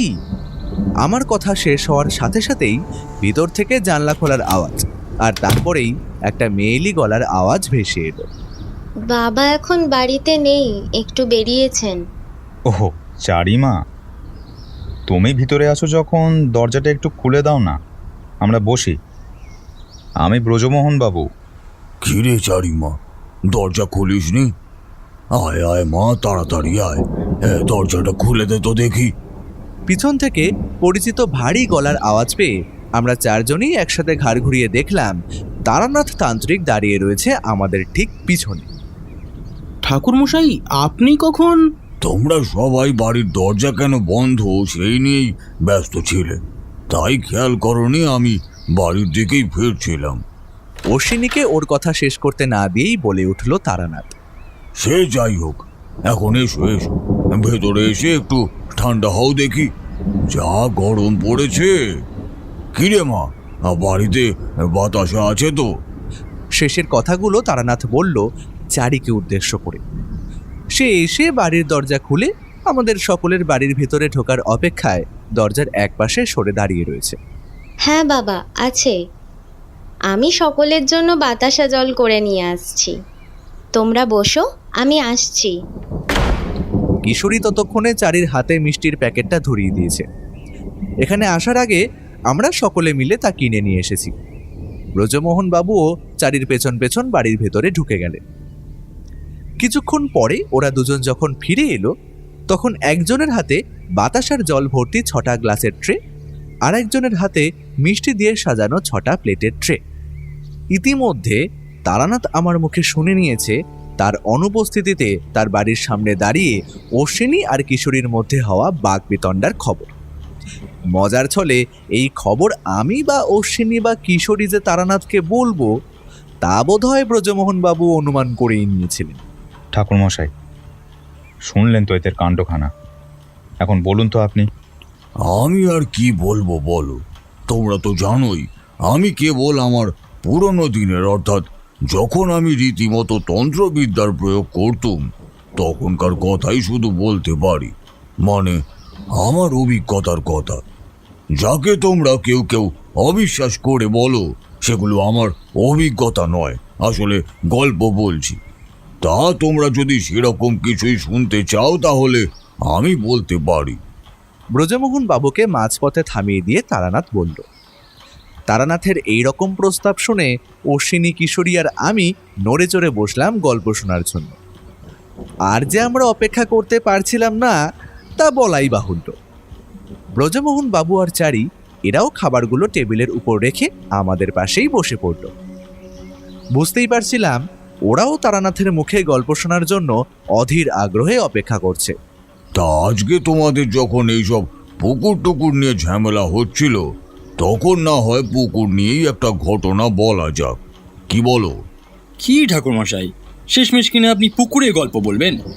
না, সেরকম না, একটু ভালো কিছু বলুন না, যেটা শুনলে আমাদেরও বেশ ভালো লাগে। কিশোরীর কথায় অশ্বিনী খানিক প্রতিবাদ করেই বলল, ঠাকুরমশাই, আপনি ওর কথা শুনবেন না তো। আপনার যা ভালো মনে হয় তাই বলুন। আপনি যখন বলবেন তখন আমরা জানি সেটা পুকুর কেন, যদি পচা ডোবার গল্পও হয় সেটাও ভালো হবে। হ্যাঁ হ্যাঁ ঠাকুরমশাই, সেই আপনি বলুন তো, আপনার যা ভালো মনে হয় আপনি তাই বলুন, আমরা সবাই শুনবো। শুনবে বলছো? ঠিক আছে, তাহলে শোনো। আমি একবার আর চোখে কিশোরীর দিকে তাকিয়ে দেখলাম সে তার মুখটা খানিক বেজার করে রয়েছে। তারানাথ তার গল্প বলা শুরু করল। তোমাদের সিদ্ধেশ্বর ঘোষকে মনে আছে তো? তারানাথের কথার মাঝেই আমরা সবাই সমস্বরে জানালাম যে আমাদের সকলেরই তাকে বেশ মনে আছে। হ্যাঁ ঠাকুরমশাই, সে আর মনে থাকবে না? আপনি যেদিন ওই কাহিনী বলেছিলেন সেদিন আমি আর অশ্বিনী আপনার বাড়িতে আসতে পারিনি ঠিকই, কিন্তু তাই বলে যে আমরা দুজন সেই কাহিনী শুনিনি তা কিন্তু নয়। বিভূতি আর কিশোরী এই দুজন মিলে আমাদের সব কথাই বলেছে, তবে আপনার মতো করে বলতে পারিনি, এ কথাও ঠিক।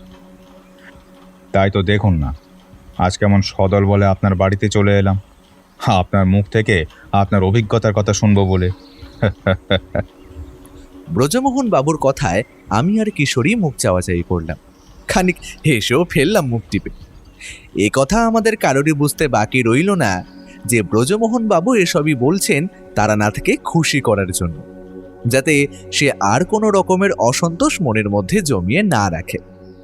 না হলে আমার বেশ মনে আছে সিদ্ধেশ্বরের ফাঁড়ার কথা ব্রজমোহন বাবুকে বলার পর সে আমার আর কিশোরীর প্রশংসা করেই বলেছিল, ভবিষ্যতে আর কিছু যদি নাও পারো, গল্প বলিয়ে হিসেবে কিন্তু বেশ নাম করতে পারবে তোমরা দুজনে।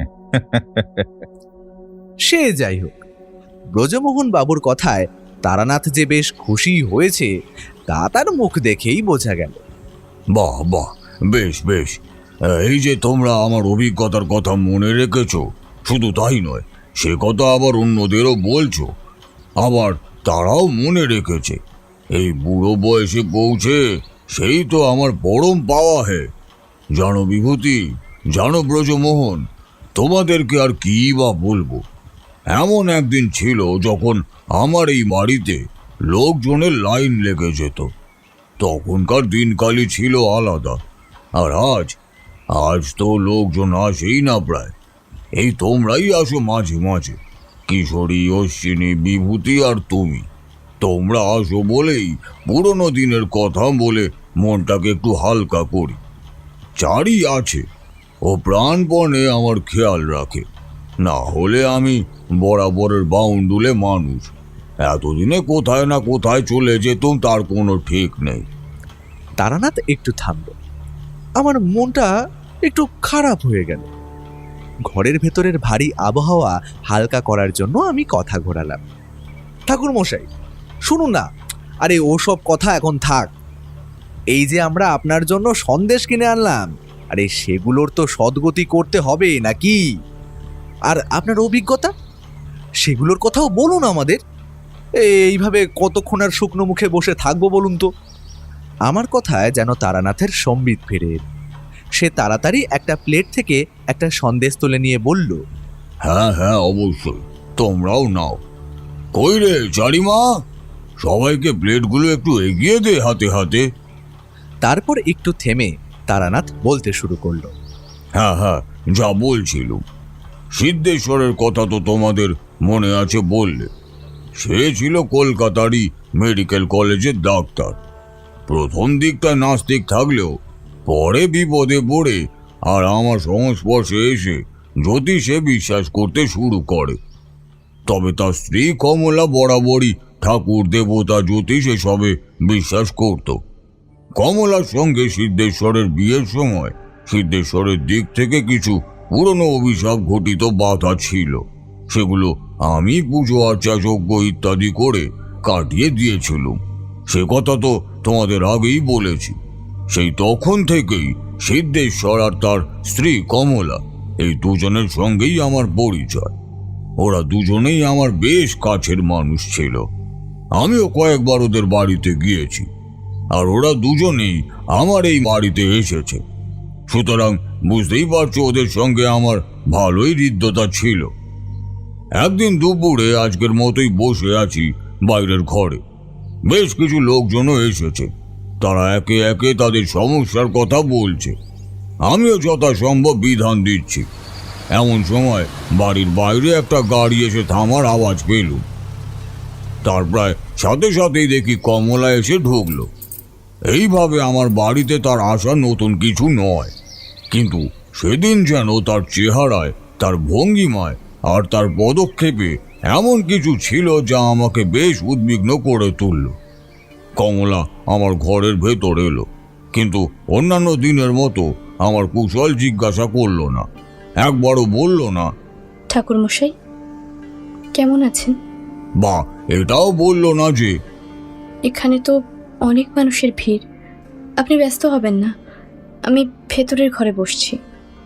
বরং ঘরে ঢুকে সেই দরজাটার পাশটাতেই চুপটি করে দাঁড়িয়ে রইল।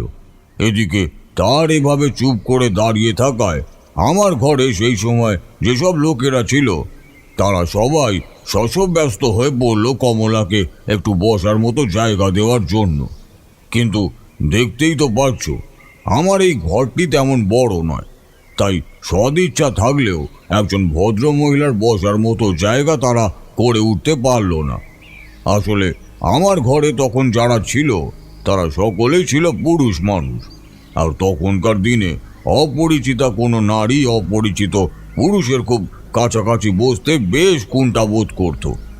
তাই কমলারও আর সেখানে বসা হলো না। অবশ্য এমনিতেও ও ওখানে বসতও না। আমার এই বাড়িতে এসে কমলা যদি দেখতো যে আমার এই বাইরের ঘরে আমি ব্যস্ত আছি, তবে সে ভেতরের ঘরে গিয়েই বসতো, অপেক্ষা করতো কতক্ষণে আমার কাজ শেষ হবে। আর তাই কমলা সেদিনের সেই ব্যবহার আমার চোখে আরো বেশি করে যেন বিসদৃশ্য লাগলো। কমলা, তুমি ওখানে ওইভাবে দাঁড়িয়ে থেকো না মা, যাও ভিতরের ঘরে গিয়ে বসো, পিসি ভেতরেই আছে।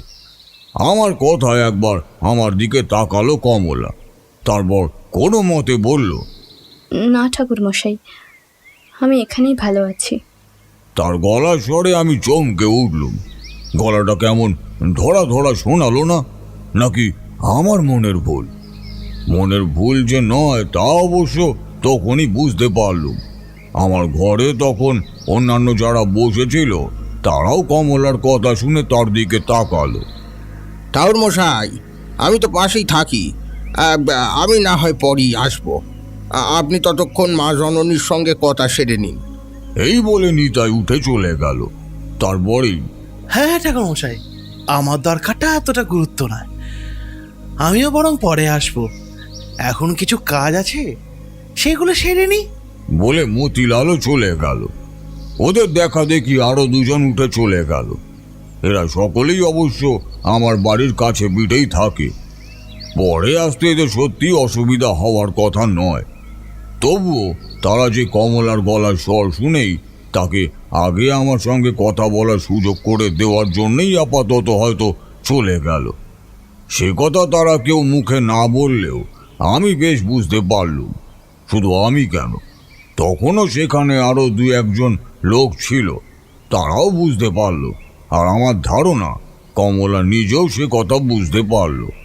তাই যে কজন সেখানে তখনও বসেছিল তাদেরই মধ্যে একজন যখন নিতাই বা মতিলালের চলে যাওয়ার পথের দিকে একবার আমার বাড়ির দরজার দিকে, একবার কমলার দিকে, একবার আর আমার দিকে তাকিয়ে খানিক ইতস্তত করে বলল, আসলে মানে ঠাকুরমশাই, আমি বেশ অনেক দূর থেকে আসছি, আর আমার প্রয়োজনটাও খুবই বেশি। ঠাকুরমশাই, আমি বলতে চাইছি কি, যদি আপনি অনুগ্রহ করে আমার সমস্যার কথাটা একটিবার শুনে নিতেন। তখন তাকে কথা শেষ না করতে দিয়েই আর আমার উত্তরের অপেক্ষা না করেই কমলা নিজে থেকে আরো কুণ্ঠিত স্বরে বলল, না না, সে কি, আপনারা চলে যাবেন কেন? আপনারা ঠাকুরমশাইয়ের সঙ্গে কথা বলে নিন, আমারই ভুল। ঠাকুরমশাইয়ের কথা শুনে আমি যদি আগেই ভেতরের ঘরে গিয়ে বসতাম তাহলে কাউকে চলে যেতে হতো না। পিসি, ও পিসি, ভেতরে আছো নাকি গো? কমলা ভিতরের ঘরে চলে যাওয়ার পর আমি বাকি মানুষগুলোর সঙ্গে কথা বলে ভিতরে আসলুম। দেখলুম কমলা বসে আছে চুপচাপ। পিসি ওকে সান্ত্বনা দিচ্ছে ওর মাথার কাছে বসে। আমি ওর মাথার কাছে বসে কিছুক্ষণ অপেক্ষা করলুম এই ভেবে যে ও যদি নিজে থেকেই আমাকে কিছু বলে। কিন্তু ও যখন কিছুই বলল না তখন আমাকেই বলতে হলো। মা, সিদ্ধেশ্বর কবে থেকে এমন করছে? আমার প্রশ্নে কমলা চমকে উঠে আমার মুখের দিকে তাকালো। দেখলুম তার চোখ জবা ফুলের মতো লাল টক টক করছে। আমার বুঝতে বাকি রইল না। আমি যতক্ষণ ধরে বাইরের ঘরে ছিলুম সে ততক্ষণ ধরেই ভেতরের ঘরে পিসির কাছে সিদ্ধেশ্বরকে নিয়ে কান্নাকাটি করছে। তারানাথ, শোনো, কমলা অনেক কথাই বলেছে আমাকে। সিদ্ধেশ্বরকে তো আমি ভালো ছেলে বলেই জানতুম একদিন। সে ছেলে যে এমন করতে পারে তা তো আমি... পিসিকে কথা শেষ না করতে দিয়ে তাকে মাঝপথে থামিয়েই আমি বললুম, তুমি ঠিক বলছো না পিসি, তুমি সব জানো না। তুমি ঠিক ততটুকুই জানো যতটুকু কমলা তোমায় বলেছে, আর সেটাই সব নয়, কারণ কমলা নিজেই সবটা জানে না। সিদ্ধেশ্বরকে আমি চিনি, তাই আমি বলছি তোমরা যা ভাবছো তা একেবারেই নয়। সিদ্ধেশ্বর সত্যিই অমন ছেলে নয়। পিসি যখন কথাগুলো বলছিল তখন কমলা আবার তার চোখ নিচের দিকে নামিয়ে নিয়েছিল। এইবার আমার কথা শুনে সে আরও একবার চোখ তুলে তাকালো। মনে হলো তার দু চোখে কোথাও যেন খুব মৃদু হলেও আশার আলো সঞ্চারিত হয়েছে। সে খানিক থেমে থেমেই বলল, আপনি ঠিক বলছেন ঠাকুরমশাই, তিনি পাল্টে যাননি, যেমন ছিলেন তেমনই আছেন, সেই আগেরই মতো তিনি এখনো আমায়।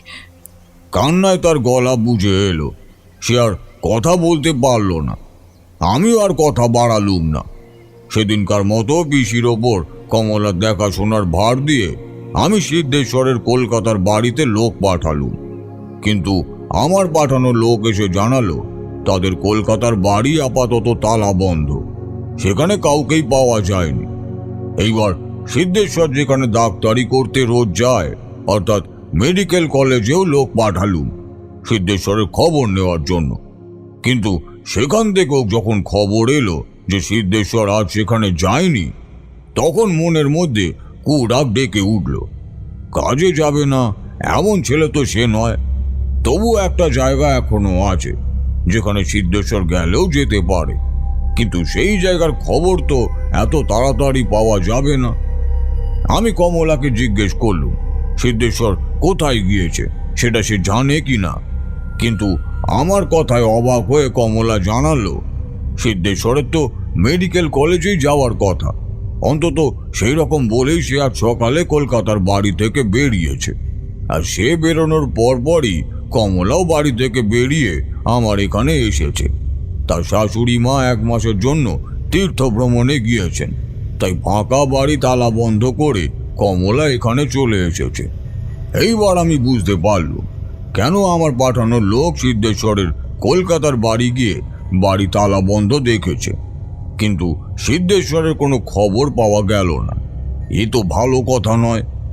এদিকে আমি কমলাকে সিদ্ধেশ্বরের কথা জিজ্ঞাসা করায় কমলার কেমন যেন সন্দেহ হলো।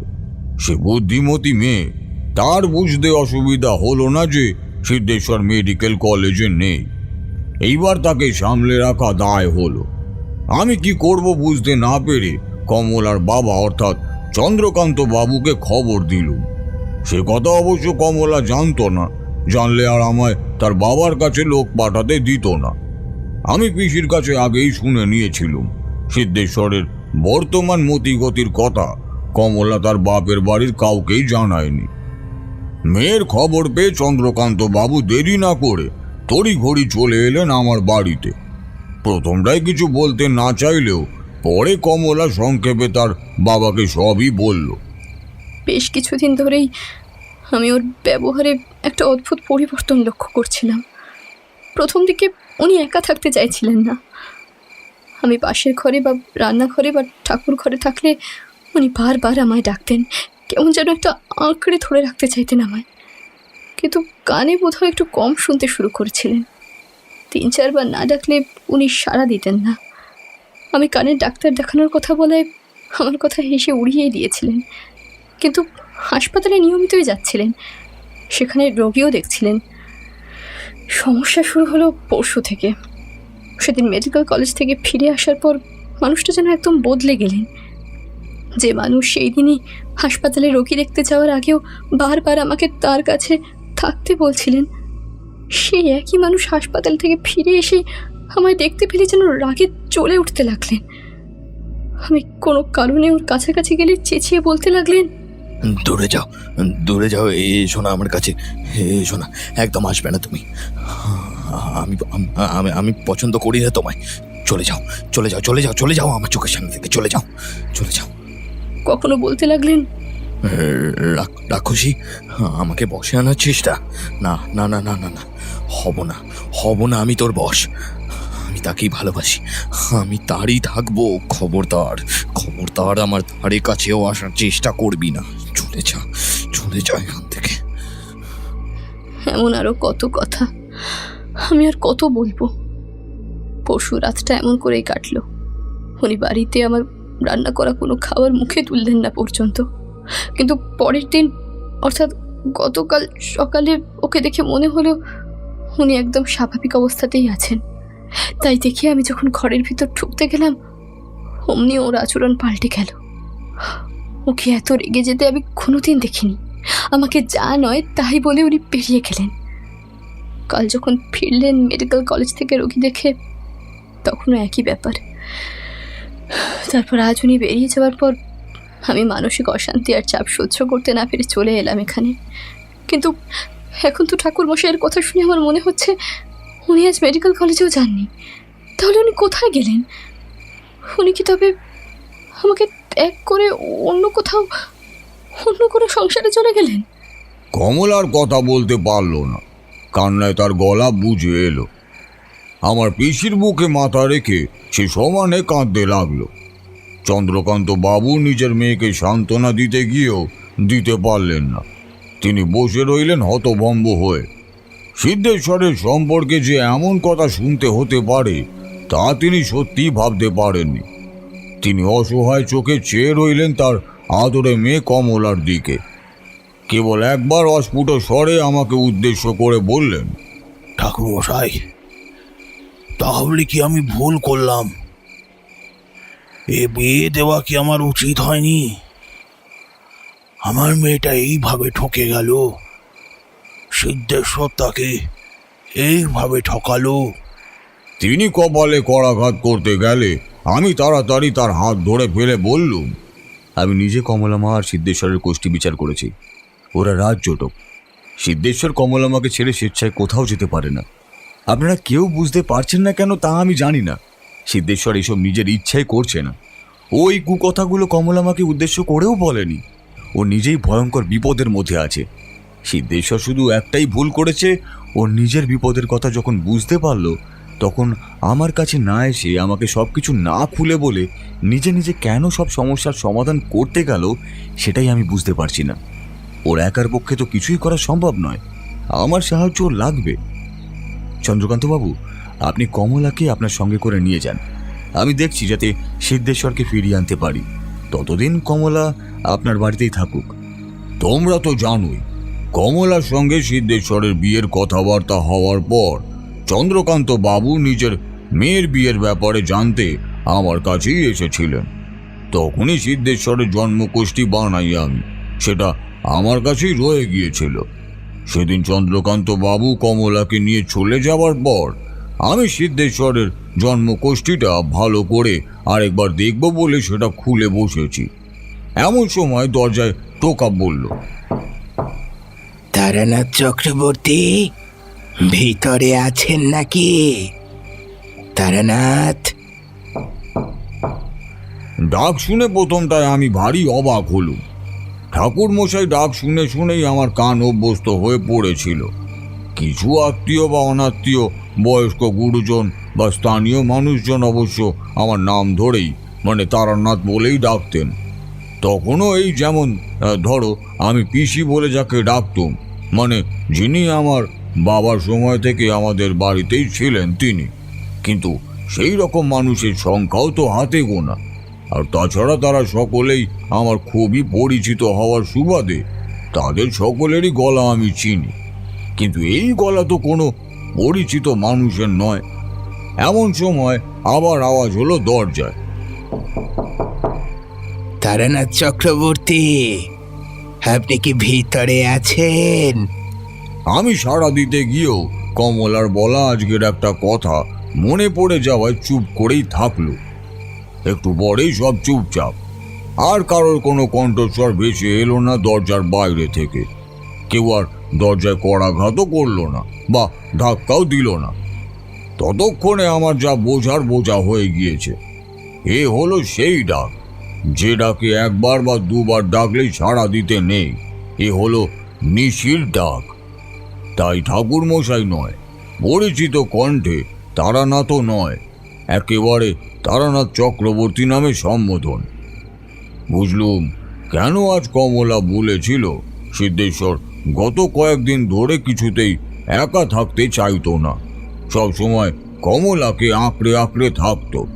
আর এটাও বুঝলুম কেনই বা অন্তত ৩-৪ বার কেউ না ডাকলে সে সাড়া দিত না। কমলা ভেবেছিল সিদ্ধেশ্বর কানে কম শুনছে, কিন্তু আসলে সে নিচির ভয় এরকম করত। কিছুক্ষণ পরে আমার প্রয়োজনীয় কিছু জিনিসপত্র নিয়ে পিসিকে সাবধানে থাকতে বলে আমি বেরিয়ে পড়লুম। বেরোনোর আগে নিজের গাত্রবন্ধন করে নিতে ভুললুম না। পথেই একটি 30-32 বছর বয়সী যুবকের সঙ্গে দেখা হলো। ঠাকুরমশাই, আপনি এদিকে চলেন কোথায়? আমি সিদ্ধেশ্বরের বন্ধু। আমরা দুজন মেডিকেল কলেজে প্র্যাকটিস করি। আপনি আমাকে চিনবেন না, কিন্তু আমি আপনাকে চিনি। তবে যে সেটা শুধু সিদ্ধেশ্বরের সূত্রে তা কিন্তু নয়। আজকে একটা কাজেই আমি আপনার বাড়িতে যাচ্ছিলাম, পথে দেখা হয়ে গেল, ভালোই হলো। আসলে কাল সিদ্ধেশ্বর ডিউটি সেরে বাড়ি যাওয়ার আগে আমাকে একটা চিঠি দিয়ে বলেছিল আজ যদি ও না আসে তাহলে যেন এই চিঠিটা আমি আপনার কাছে পৌঁছে দিই। কোনো বিশেষ কারণে সিদ্ধেশ্বর এই কথাটা জানাতে বারণ করেছিল,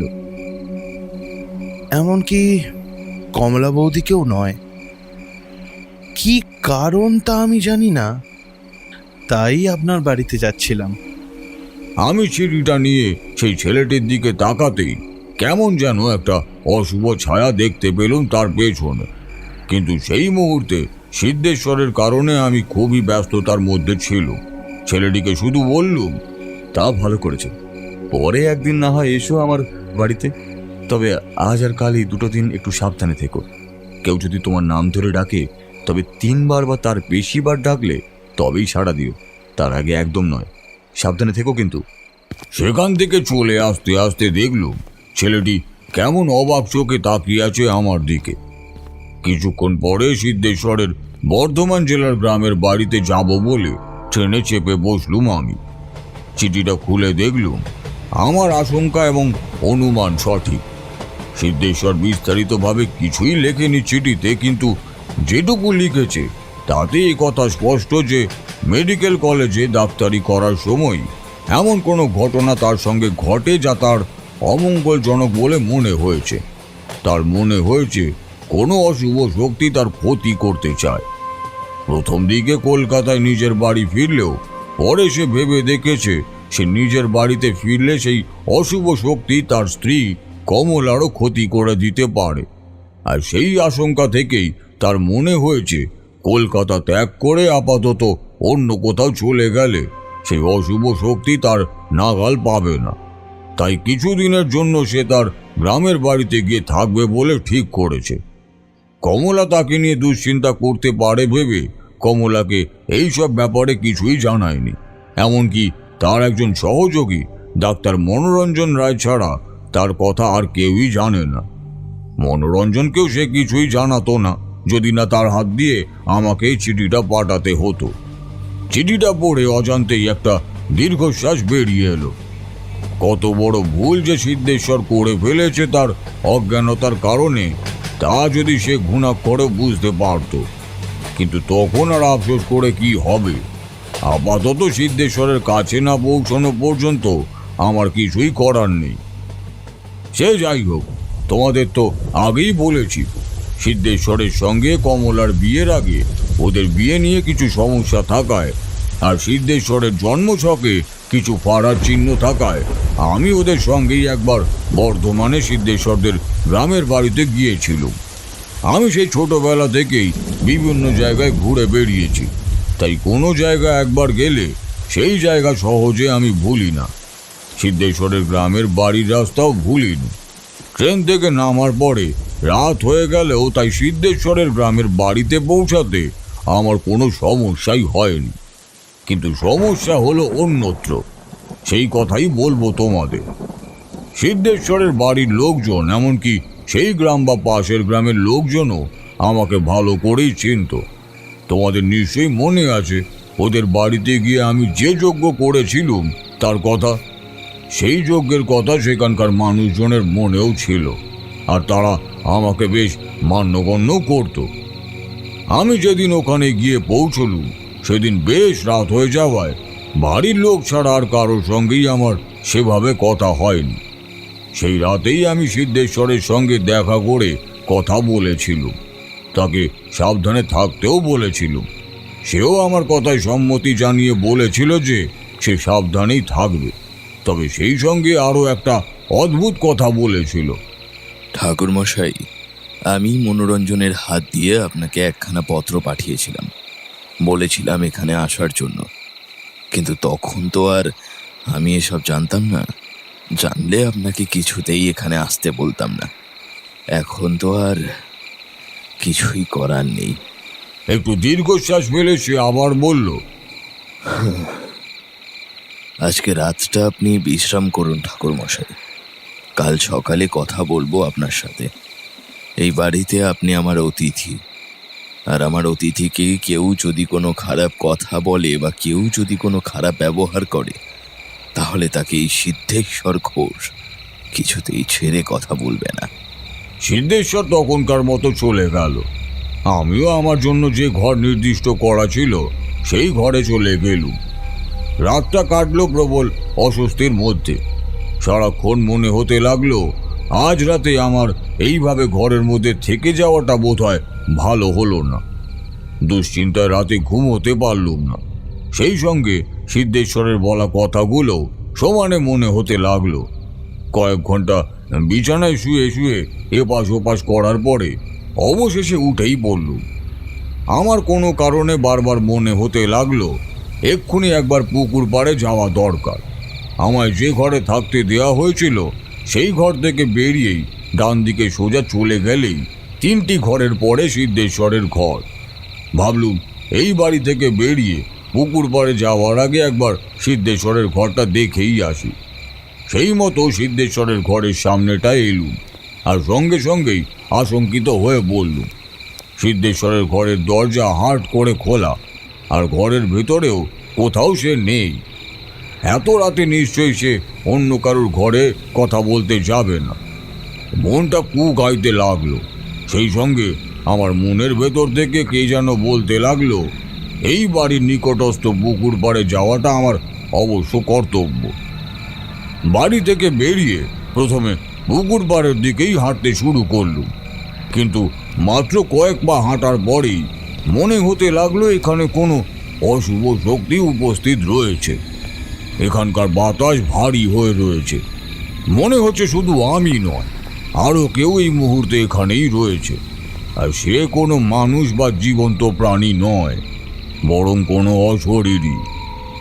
তারানাথ, এত রাতে কোথায় যাচ্ছেন? অপরিচিত পুরুষ কণ্ঠে আমার নাম শুনে চমকে উঠে প্রায় সাড়া দিয়েই ফেলেছিলুম, কিন্তু মুহূর্তের মধ্যেই নিজেকে সামলে নিলুম।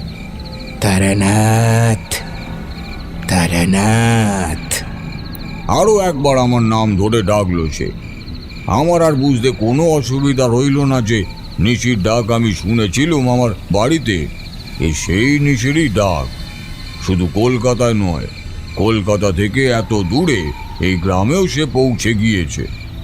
কিন্তু কেন সে আমার পিছু নিয়েছে তা বুঝতে পারলুম না। তবে এই কথাও ঠিক, এই নিশি যতই চেষ্টা করুক আমার কোনো ক্ষতি সে করতে পারবে না। এই গ্রামের মানুষগুলোর জন্য আমার খুব দুশ্চিন্তা হলো। আরও বেশি করে মনে হলো সিদ্ধেশ্বরের কথা। সে এখন কোথায় আছে তা আমি জানি না। এমন তো নয় যে সে নিশির ডাকে সাড়া দিয়েছে। এই ভাবনা মাথায় আসতেই আমার সারা শরীরে শিহরণ খেলে গেল। সত্যি যদি তাই ঘটে তাহলে তো সর্বনাশ। আমি প্রাণপণে ছুটলুম পুকুর পাড়ের দিকে। একটু এগোতেই দেখলুম আমার সামনে একটি ছেলে পায়ে পায়ে এগিয়ে যাচ্ছে পুকুরের দিকে। আমার আর বুঝতে বাকি রইল না যে এই ছেলেটি সিদ্ধেশ্বর। আমার আশঙ্কাকে সত্যি প্রমাণিত করে সে এগিয়ে যাচ্ছে পুকুরের দিকে। আমি চিৎকার করে তাকে ডাকলুম, সিদ্ধেশ্বর, আর এগিয়েও না, দাঁড়াও। কোনো সাড়া পেলুম না। মন্ত্রাবিষ্টের মতো সে এগিয়েই চলল। আমার কোনো কথা সে শুনতেই পায়নি।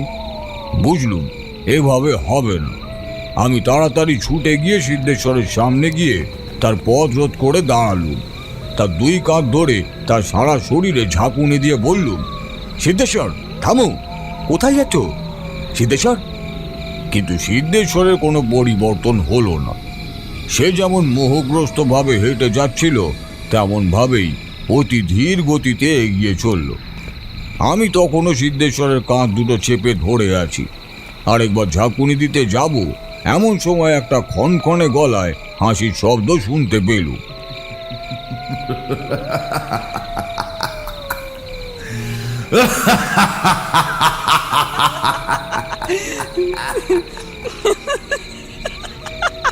প্রথমে হাসিটা ছিল একটা পুরুষ কণ্ঠে, কিন্তু আস্তে আস্তে সেটা বদলে যেতে লাগলো মহিলা কণ্ঠে। তারপরে রিনরিনে গলায় আরো একবার কেউ ডেকে উঠলো আমার নাম ধরে। তারানাথ চক্রবর্তী, তান্ত্রিক, সাড়া দাও আমায়। দেখি তুমি কেমন বাঁচাতে পারো তোমার স্নেহের সিদ্ধেশ্বরকে। দেখি তুমি কিচ্ছু করতে পারবে না। যতই চেষ্টা করো সিদ্ধেশ্বরকে বাঁচাতে তুমি পারবে না। তুমি ভীরু, তুমি কাপুরুষ, তোমার আসলে কোনো ক্ষমতাই নেই। আমি বলতে গেলুম, কিন্তু না, মুহূর্তের মধ্যেই আমার মনে পড়ে গেল এই যে নিশির ডাক। নিশির ডাকে সাড়া দেওয়া যায় না। এর আগেও দুবার আমায় ডেকেও আমার সাড়া না পেয়ে সে এইবার আমায় এইভাবে তার কথার ফাঁদে আমায় দুর্বল করে দিতে চাইছে। সে এমনভাবে কথা বলছে যাতে আমি বাধ্য হয়ে তাকে উত্তর দিই আর সে নিজের অভীষ্ট সিদ্ধ করতে পারে। কিন্তু আমি তো তার পাতা ফাঁদে পা দেব না, কিছুতেই না। তাই চুপ করেই থাকলো। কি তারানাথ, তোমার কাছে কোনো উত্তর নেই, তাই তো? ভীরু, তুমি দেখো তবে আমার ক্ষমতা। সঙ্গে সঙ্গে খুব জোরে একটা দমকা হাওয়া দিল। আমার দুই হাতই রাখা ছিল সিদ্ধেশ্বরের কাঁধের ওপর। আমি টাল সামলাতে পারলুম না। এক মুহূর্তের জন্য আমার দুই হাত সরে গেল সিদ্ধেশ্বরের কাঁধের ওপর থেকে। সঙ্গে সঙ্গে আরো একটা দমকা হাওয়া দিল। শো শো শব্দে চারপাশের গাছপালা দুলে উঠল। আমার চোখের সামনের দিকের একটা অসত্য গাছের ডাল নুয়ে পড়ে চোখের নিমেষে সিদ্ধেশ্বরের কোমর পেঁচিয়ে ধরে, তাকে তুলে নিল শূন্য। তারপর চোখের নিমেষে তাকে ছুঁড়ে ফেলে দিল সামনের পুকুরের জলে। একটা ঝপ করে আওয়াজ হলো জোরে। তারপর মুহূর্তের জন্য সব চুপচাপ। এত কিছু বলতে যতটা সময় লাগলো, পুরো ঘটনাটা ঘটে গেল তার থেকে অনেক কম সময়। চোখের পলক ফেলতে না ফেলতে আমি পুরো ব্যাপারটা দাঁড়িয়ে দাঁড়িয়ে দেখলুম, কিন্তু তখন কিছুই করতে পারলুম না। এবার আরো একটা হাসির আওয়াজ খেলে গেল পুকুরের চারপাশে। এইবার স্পষ্ট দেখলুম একটা নারী মূর্তি দাঁড়িয়ে আছে পুকুরের ঠিক সামনে। তার পরনের শাড়ি সম্পূর্ণভাবে জলে ভেজা, যেন এইমাত্র সে স্নান সেরে উঠেছে পুকুর থেকে।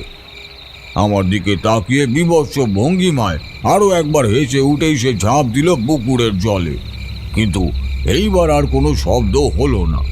সে নিঃশব্দে ঝাঁপ দিয়েছে পুকুরে। আমি আর কিছুই ভাবতে পারলুম না। আমিও ঝাঁপ দিলুম পুকুরের জলে। যেমন করেই হোক আমায় উদ্ধার করতেই হবে সিদ্ধেশ্বরকে, বাঁচাতেই হবে তাকে এই সর্বনাশী নিশির মৃত্যু ফাঁদ থেকে। সিদ্ধেশ্বর গ্রামের ছেলে হলেও তার জন্ম বেড়ে ওঠা সবই শহরে, আর তাই গ্রামের ছেলেদের মতো সাঁতার যে সে জানবেই এমন নিশ্চয়তা নেই। আর যদি সে সাঁতার জেনেও থাকে, তাহলেও এখন এই অবস্থায় সে সাঁতার কাটার মতো পরিস্থিতিতে নেই, কারণ এখন সে নিজের মধ্যেই নেই। জল কেটে এগিয়ে যেতে যেতে আমি সিদ্ধেশ্বরকে খুঁজতে লাগলো, কিন্তু কোথাও তার দেখা পেলুম না। মানুষটা তো নিমিষের মধ্যেই নিশ্চিহ্ন হয়ে যেতে পারে না। তাহলে কি সে ইতিমধ্যেই ডুবে গেল? হে ঈশ্বর, আমি কোন মুখে কলকাতায় ফিরে যাব? কি জবাব দেব আমি কমলা মাকে? কি জবাব দেব চন্দ্রকান্ত বাবুকে? আর কিছু ভাবতে পারলুম না। আমি সাঁতার কাটতে কাটতে এক মনে আমার ইষ্টকে ডাকতে লাগলুম। পর মুহূর্তেই আমার পায়ে কি যেন একটা এসে জড়িয়ে ধরল। প্রথমটায় ভাবলুম সাপ। গ্রামের পুকুরে ওরকম সাপ থেকেই থাকে। গ্রামের মানুষ যখন পুকুরে স্নান করতে কি কাপড় ধুতে নামে, তখন এক আধটা সাপ তাকে পেঁচিয়েও ধরে। তবে সবসময় যে ছোবল মারে এমনটা নয়। আমি ভাবলুম সেই রকমই কোনো সাপ আমার পা জড়িয়ে ধরেছে। কিন্তু কি মনে হতে একটু অপেক্ষা করেই হঠাৎ ঘুরে গিয়ে হাত দিয়ে চেপে ধরলুম জিনিসটা। আর সঙ্গে সঙ্গেই বুঝতে পারলুম জিনিসটা আর যাই হোক সাপ নয়।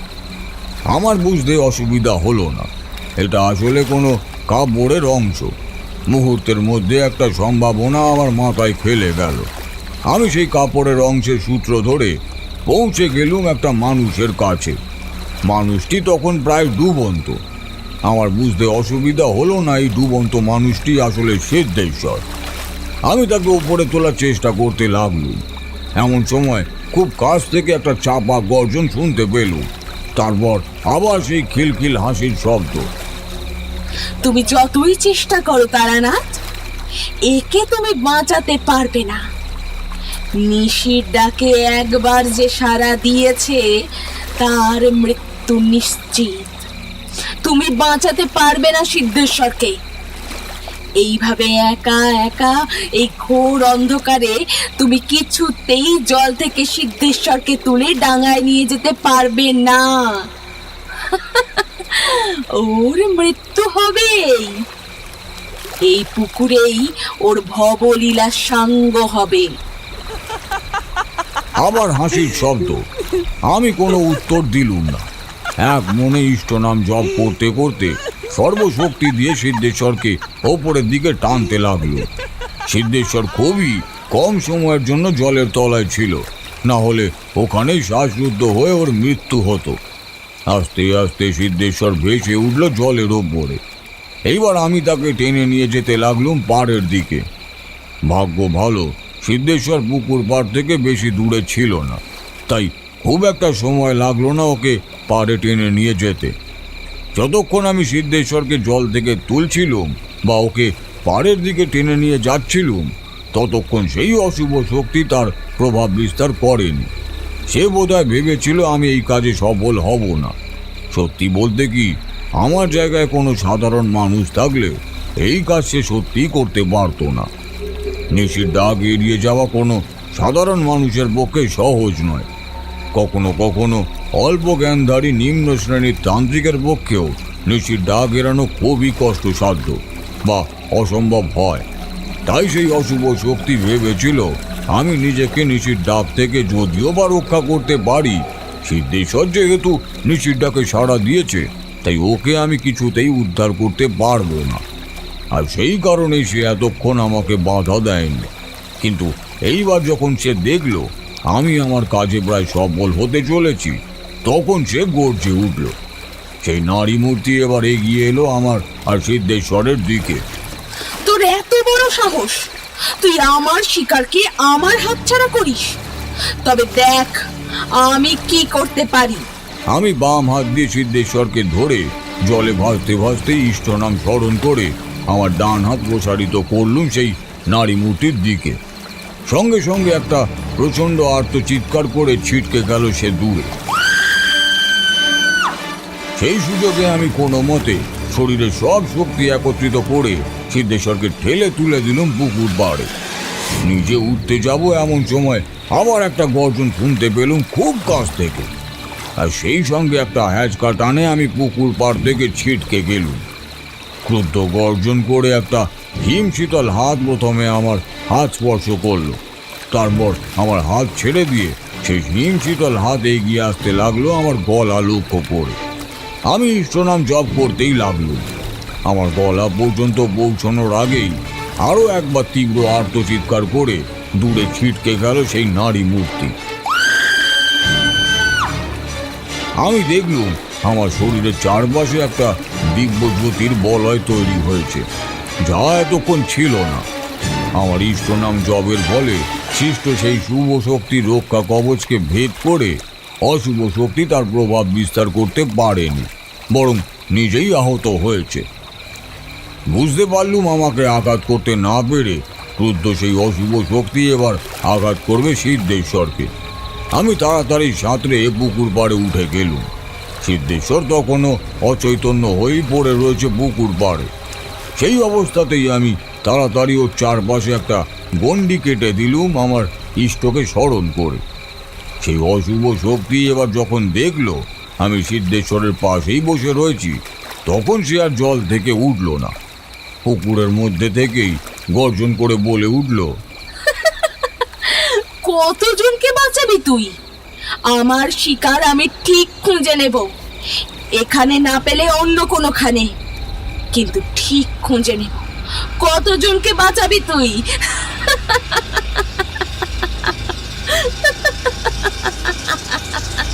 তারপর আকাশ কাঁপানো রক্ত জল করা হাসি হেসে সে অন্তর্হিত হলো। সেই জায়গাটায় আমি সিদ্ধেশ্বরকে নিয়ে বসেছিলুম, তার সামনেই একটা অশ্বত্থ গাছের ডাল ভেঙে পড়ল।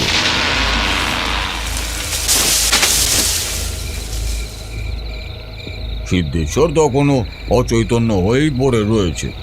বুঝলুম এত সহজে ওর জ্ঞান ফিরবে না। তখনও আকাশ অন্ধকার, সূর্য উঠতেও তখনও বেশ অনেকটাই দেরি।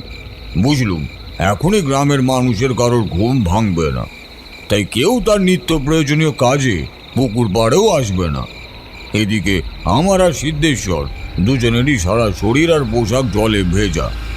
এই অবস্থায় বেশিক্ষণ খোলা আকাশের নিচে থাকাও ঠিক নয়। তাছাড়া আর কোনো বিপদ আসবে কি না সেটাও বোঝা যাচ্ছে না। তাই সিদ্ধেশ্বরের পক্ষে এখন বাড়িতে সকলের মাঝে থাকাই শ্রেয়।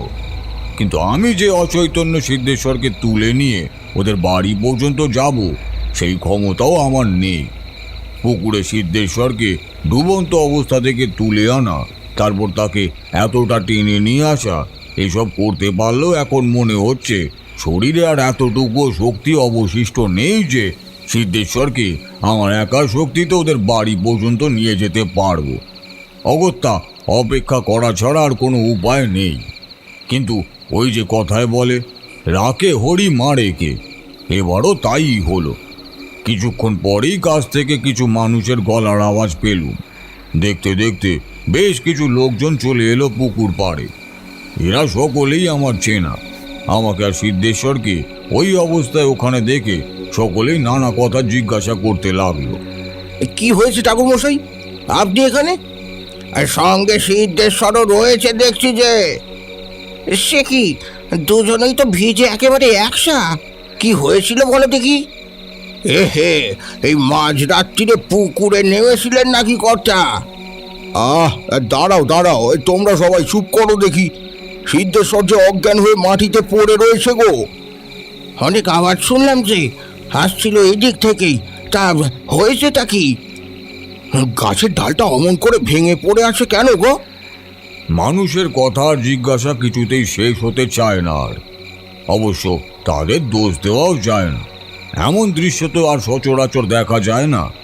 তার ওপর তারা আবার নানা রকমের আওয়াজ শুনে ঘুম ভেঙে মাঝরাতে ছুটে এসেছে এই পুকুর পাড়ে। আমি সকলকে উদ্দেশ্য করেই বললুম, সকলকে সব কথাই বলবো, কিন্তু তার আগে সিদ্ধেশ্বরকে তার বাড়িতে নিয়ে যাওয়ার ব্যবস্থা করো তোমরা। সকলে মিলে ধরাধরি করে সিদ্ধেশ্বরকে তার বাড়িতে নিয়ে গেল। তার ভিজে কাপড় চোপড় পাল্টে দেওয়া হলো। ভোরের আলো ফুটতে স্থানীয় একজন ডাক্তারকেও খবর দেওয়া হলো। তারপর আমি সকলকে সবটা খুলে বললুম। সবটা মানে আমি যতটা জানি আর কি। আমি সকলকে বললুম, সিদ্ধেশ্বর কলকাতায় থাকাকালীন কোনোভাবে এক নিশির ফাঁদে পড়েছিল, কিন্তু সে সেটা কোনোভাবে বুঝতে পেরে যায়। তাই কেউ তাকে দুবারের বেশি ডাকলে তবেই সে সাড়া দিত। কিন্তু এভাবে কিছুদিন কাটার পরেও যখন সিদ্ধেশ্বর সেই নিশির কবল থেকে নিজেকে মুক্ত করতে পারল না, তখন সে ভাবল কলকাতা থেকে অন্যত্র চলে এলেই বুঝি এই সমস্যার সমাধান হবে। তার মা সেই সময় তীর্থে ভ্রমণে যাওয়ায় কলকাতার বাড়িতে শুধু সে আর তার স্ত্রী কমলাই থাকতো। স্ত্রী তাকে নিয়ে দুশ্চিন্তা করবে এই ভেবে সিদ্ধেশ্বর কাউকে কিছু না জানিয়েই কালই এখানে তার গ্রামের বাড়িতে চলে আসে। আসার আগে আমার উদ্দেশ্যে একটা চিঠি লিখে দিয়ে যায়। আমি এখানে গতকাল রাত্রেই আসি, কিন্তু কাল রাতেই নিশি সিদ্ধেশ্বরের নাম ধরে ডাকে। সিদ্ধেশ্বর ভেবেছিল এইখানে তার কোনো বিপদ নেই, তাই সে অতটা সাবধান ছিল না। ঘুমের ঘোরে সে নিশির ডাকে সাড়া দিয়ে ফেলে, আর তখনই বিপদ ঘটে। নিশির ডাকে সিদ্ধেশ্বর বাড়ি থেকে বেরিয়ে সোজা পুকুরের দিকে হাঁটতে শুরু করে। কিন্তু ঈশ্বরের অসীম কৃপা, তাই কাল রাতে আমার ঘুম না আসায় আমি রাতেই একবার সিদ্ধেশ্বরের ঘরে যাই। সেখানে তাকে না দেখতে পেয়ে আমিও বাড়ি থেকে বেরিয়ে পুকুরের দিকেই যাই। সেখানে সিদ্ধেশ্বরকে দেখতে পাই, কিন্তু সিদ্ধেশ্বরকে ডেকেও কোনো লাভ হয়নি, কারণ সে তখন সম্পূর্ণভাবে একটা ঘোরের মধ্যে চলে গিয়েছে। তারপর এই পুকুরের জলেই এক অশুভ শক্তির সঙ্গে আমার সংঘাত হয়, আর সিদ্ধেশ্বরও বেঁচে যায়। নিশির সঙ্গে আমার সংঘাতের সময় নিশির আর্ত চিৎকার শুনেছে তোমরা। তারপর তো তোমরা এলে।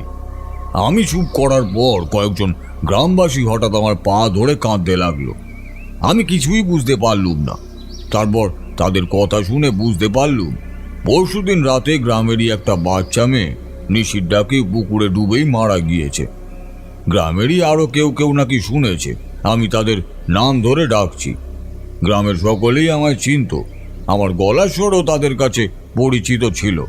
তারা ভেবেছিল আমি নিজেই বোধহয় আমার তন্ত্রবিদ্যা প্রয়োগ করে গ্রামবাসীদের ক্ষতি করতে চাইছি। কিন্তু সিদ্ধেশ্বরের এই ঘটনার পর তারা নিজেদের ভুল বুঝতে পেরে আমার কাছে ক্ষমা চাইছে। আমি এইবার বুঝতে পারলুম আগের রাতে সিদ্ধেশ্বর কেন বলেছিল যে আমার এখন এই গ্রামে না আসলেই ভালো হতো, আর কেনই বা বলেছিল আমায় কেউ কোনোভাবে অপমান করলে সে মেনে নেবে না। তার মানে এই কারণেই গ্রামের লোকদের আমাকে অপমান করার পরিস্থিতি তৈরি হয়েছিল। সিদ্ধেশ্বর আমায় বিশ্বাস করত, সে জানতো আমি এমন কিছু করতে পারি না। কিন্তু গ্রামের মানুষ তো আমায় সিদ্ধেশ্বরের মতো এত কাছ থেকে দেখেন, তাই আমাকে তারা নিজেদের অজ্ঞানতা থেকেই সন্দেহ ও দোষারোপ করেছিল। তারা যখন নিজেদের ভুল বুঝতে পেরে আমার কাছে ক্ষমা চাইল, আমি তাদের ক্ষমা করেই দিলুম। আমি সারাদিন সিদ্ধেশ্বরের ঘরেই থাকলুম। দিন গড়িয়ে বেলা পড়ে এলো। এমন সময় সিদ্ধেশ্বর মনোরঞ্জন মনোরঞ্জন মনোরঞ্জন বলে চিৎকার করে উঠল। তারপর তার জ্ঞান ফিরে এলো। সে নিজের বিছানায় উঠে বসল। খবর পেয়ে তার বাড়ির লোক আর গ্রামের কিছু মানুষজন ছুটে এলো। সিদ্ধেশ্বরের জ্ঞান ফিরে আসায় তারা সকলেই খুব খুশি, কিন্তু আমি অতটাও খুশি হতে পারলুম না। সিদ্ধেশ্বরের মুখের দিকে তাকিয়ে দেখলুম তার মুখখানিও কেমন বিষণ্ণতায় ভরে উঠেছে। ঠাকুরমশাই, আমি মনোরঞ্জনকে দেখলাম। সে এসেছিল, আমায় বিদায় জানিয়ে চলে গেল। সে কোথায় গেল কিছুই বুঝতে পারলাম না ঠাকুরমশাই। সিদ্ধেশ্বরের কথা শুনে তাকে সান্ত্বনা দিয়ে বললুম, তুমি এখন এসব কিছু নিয়ে ভেবো না সিদ্ধেশ্বর। এখন এখানে কিছুদিন থাকো, একটু বিশ্রাম নাও, তারপর সুস্থ বোধ করলে কলকাতায় ফিরো। আমি আজই যাব কলকাতায়। কমল আমাকে খবর দিতে হবে যে তুমি এখানে আছো, সুস্থ আছো এবং ভালোই আছো। কমলার কথায় সিদ্ধেশ্বর উতলা হয়ে উঠল। কমলা কেমন আছে ঠাকুরমশাই? কিন্তু বলার পরই দেখলুম সিদ্ধেশ্বরের দু চোখে আতঙ্ক নেমে এসেছে। এর কোনো কারণ আমি তখন বুঝতে না পারলেও পরে সিদ্ধেশ্বরের কথায় আমি সবই বুঝতে পেরেছিলাম। যাই হোক, কমলা যে ভালো নেই আর সে যে তার পিতৃগৃহে আছে সে কথা জানিয়েই আমি তার পরের দিনই কলকাতায় চলে এলুম। সিদ্ধেশ্বরও আমার সঙ্গেই কলকাতায় ফিরে এলো। সেই রাতে নিশির কথা শোনার পর সে আর কিছুতেই কলকাতার বাইরে থাকতে চাইল না। সিদ্ধেশ্বর কলকাতার বাড়িতে ফিরে আসার পর কমলাকেও সেখানে নিয়ে আসার ব্যবস্থা করা হলো।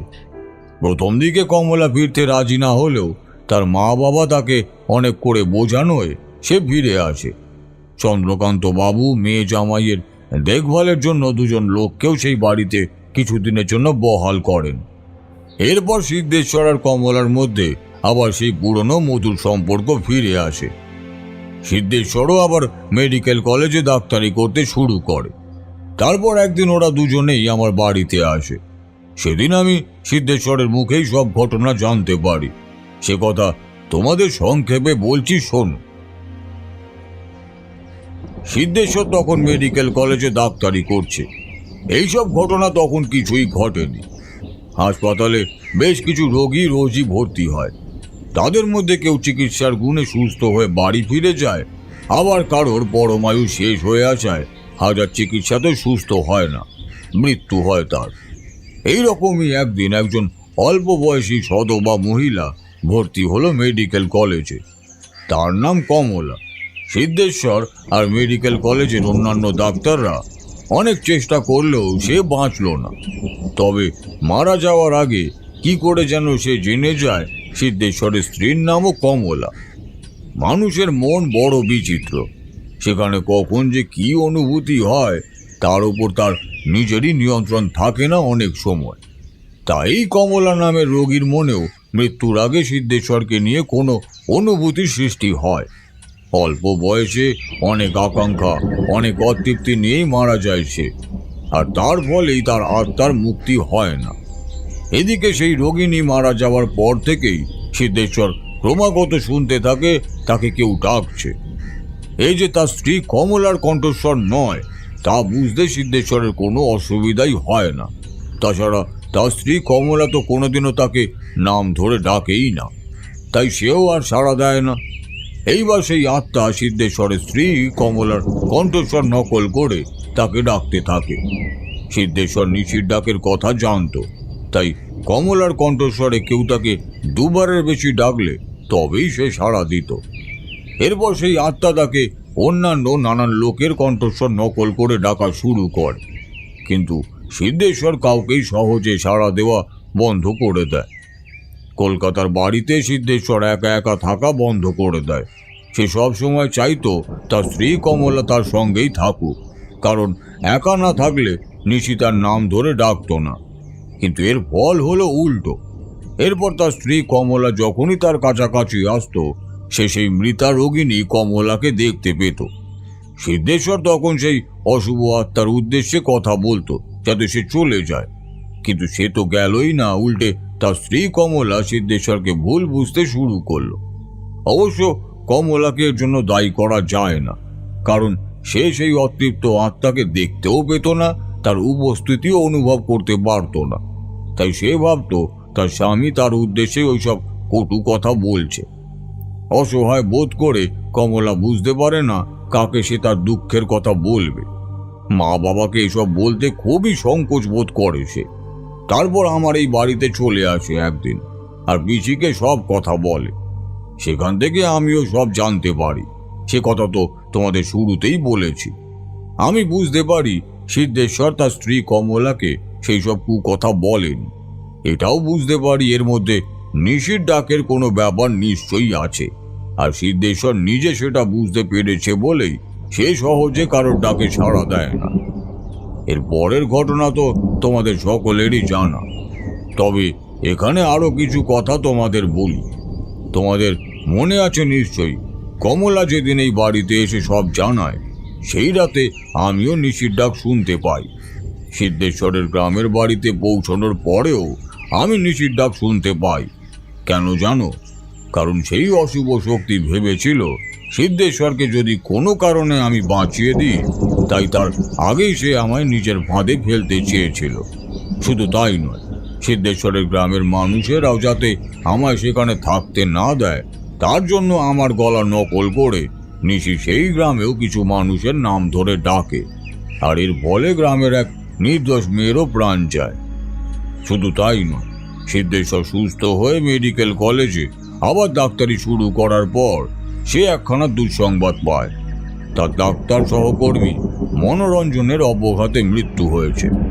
সে কলকাতাতেই তার বাড়ি থেকে একটু দূরে একটা পুকুরে ডুবে মারা গিয়েছে। সে কিভাবে ওই জায়গায় গেল, কেনই বা গেল, পুকুরে নামতেই বা কেন গেল, সে সবই এক রহস্য। তবে আমি অনুমান করতে পারি সিদ্ধেশ্বরের কোনো ক্ষতি করতে না পারলেও সে নিশি মেরেছেন মনোরঞ্জনকে। সে কবে মারা গিয়েছে জানো? সিদ্ধেশ্বরের ওপর যেদিন নিশি আক্রমণ করে তার পরের দিন। তোমাদের বলেছিল মনে আছে যে সিদ্ধেশ্বরের জ্ঞান ফেরার পরেই সে বলেছিল, ঠাকুরমশাই, আমি মনোরঞ্জনকে দেখলাম, সে এসেছিল, আমায় বিদায় জানিয়ে চলে গেল। সে কোথায় গেল? কিছুই তো বুঝতে পারলাম না ঠাকুরমশাই। হ্যাঁ, কিছুই তো বুঝতে পারলাম না। মনোরঞ্জন তার বন্ধু সিদ্ধেশ্বরের স্বপ্নে এসে তাকে চিরবিদায় জানিয়ে গিয়েছিল সেদিন। তারানাথ চুপ করল। এই কাহিনী শোনার পর আমার মনটা একটু খারাপই হয়ে গেল। অন্য সকলের মুখের দিকে তাকিয়ে বুঝতে পারলাম কারণই মন খুব একটা ভালো নেই। উঠে পড়লাম। আমার দেখা দেখি ব্রজমোহনবাবু, কিশোরী আর অশ্বিনীও উঠে পড়ল। সেদিনের মতো সকলে বেরিয়ে এলাম তারানাথের বাড়ি থেকে। আবার অন্য কোনো দিন আসবো এই বাড়িতে।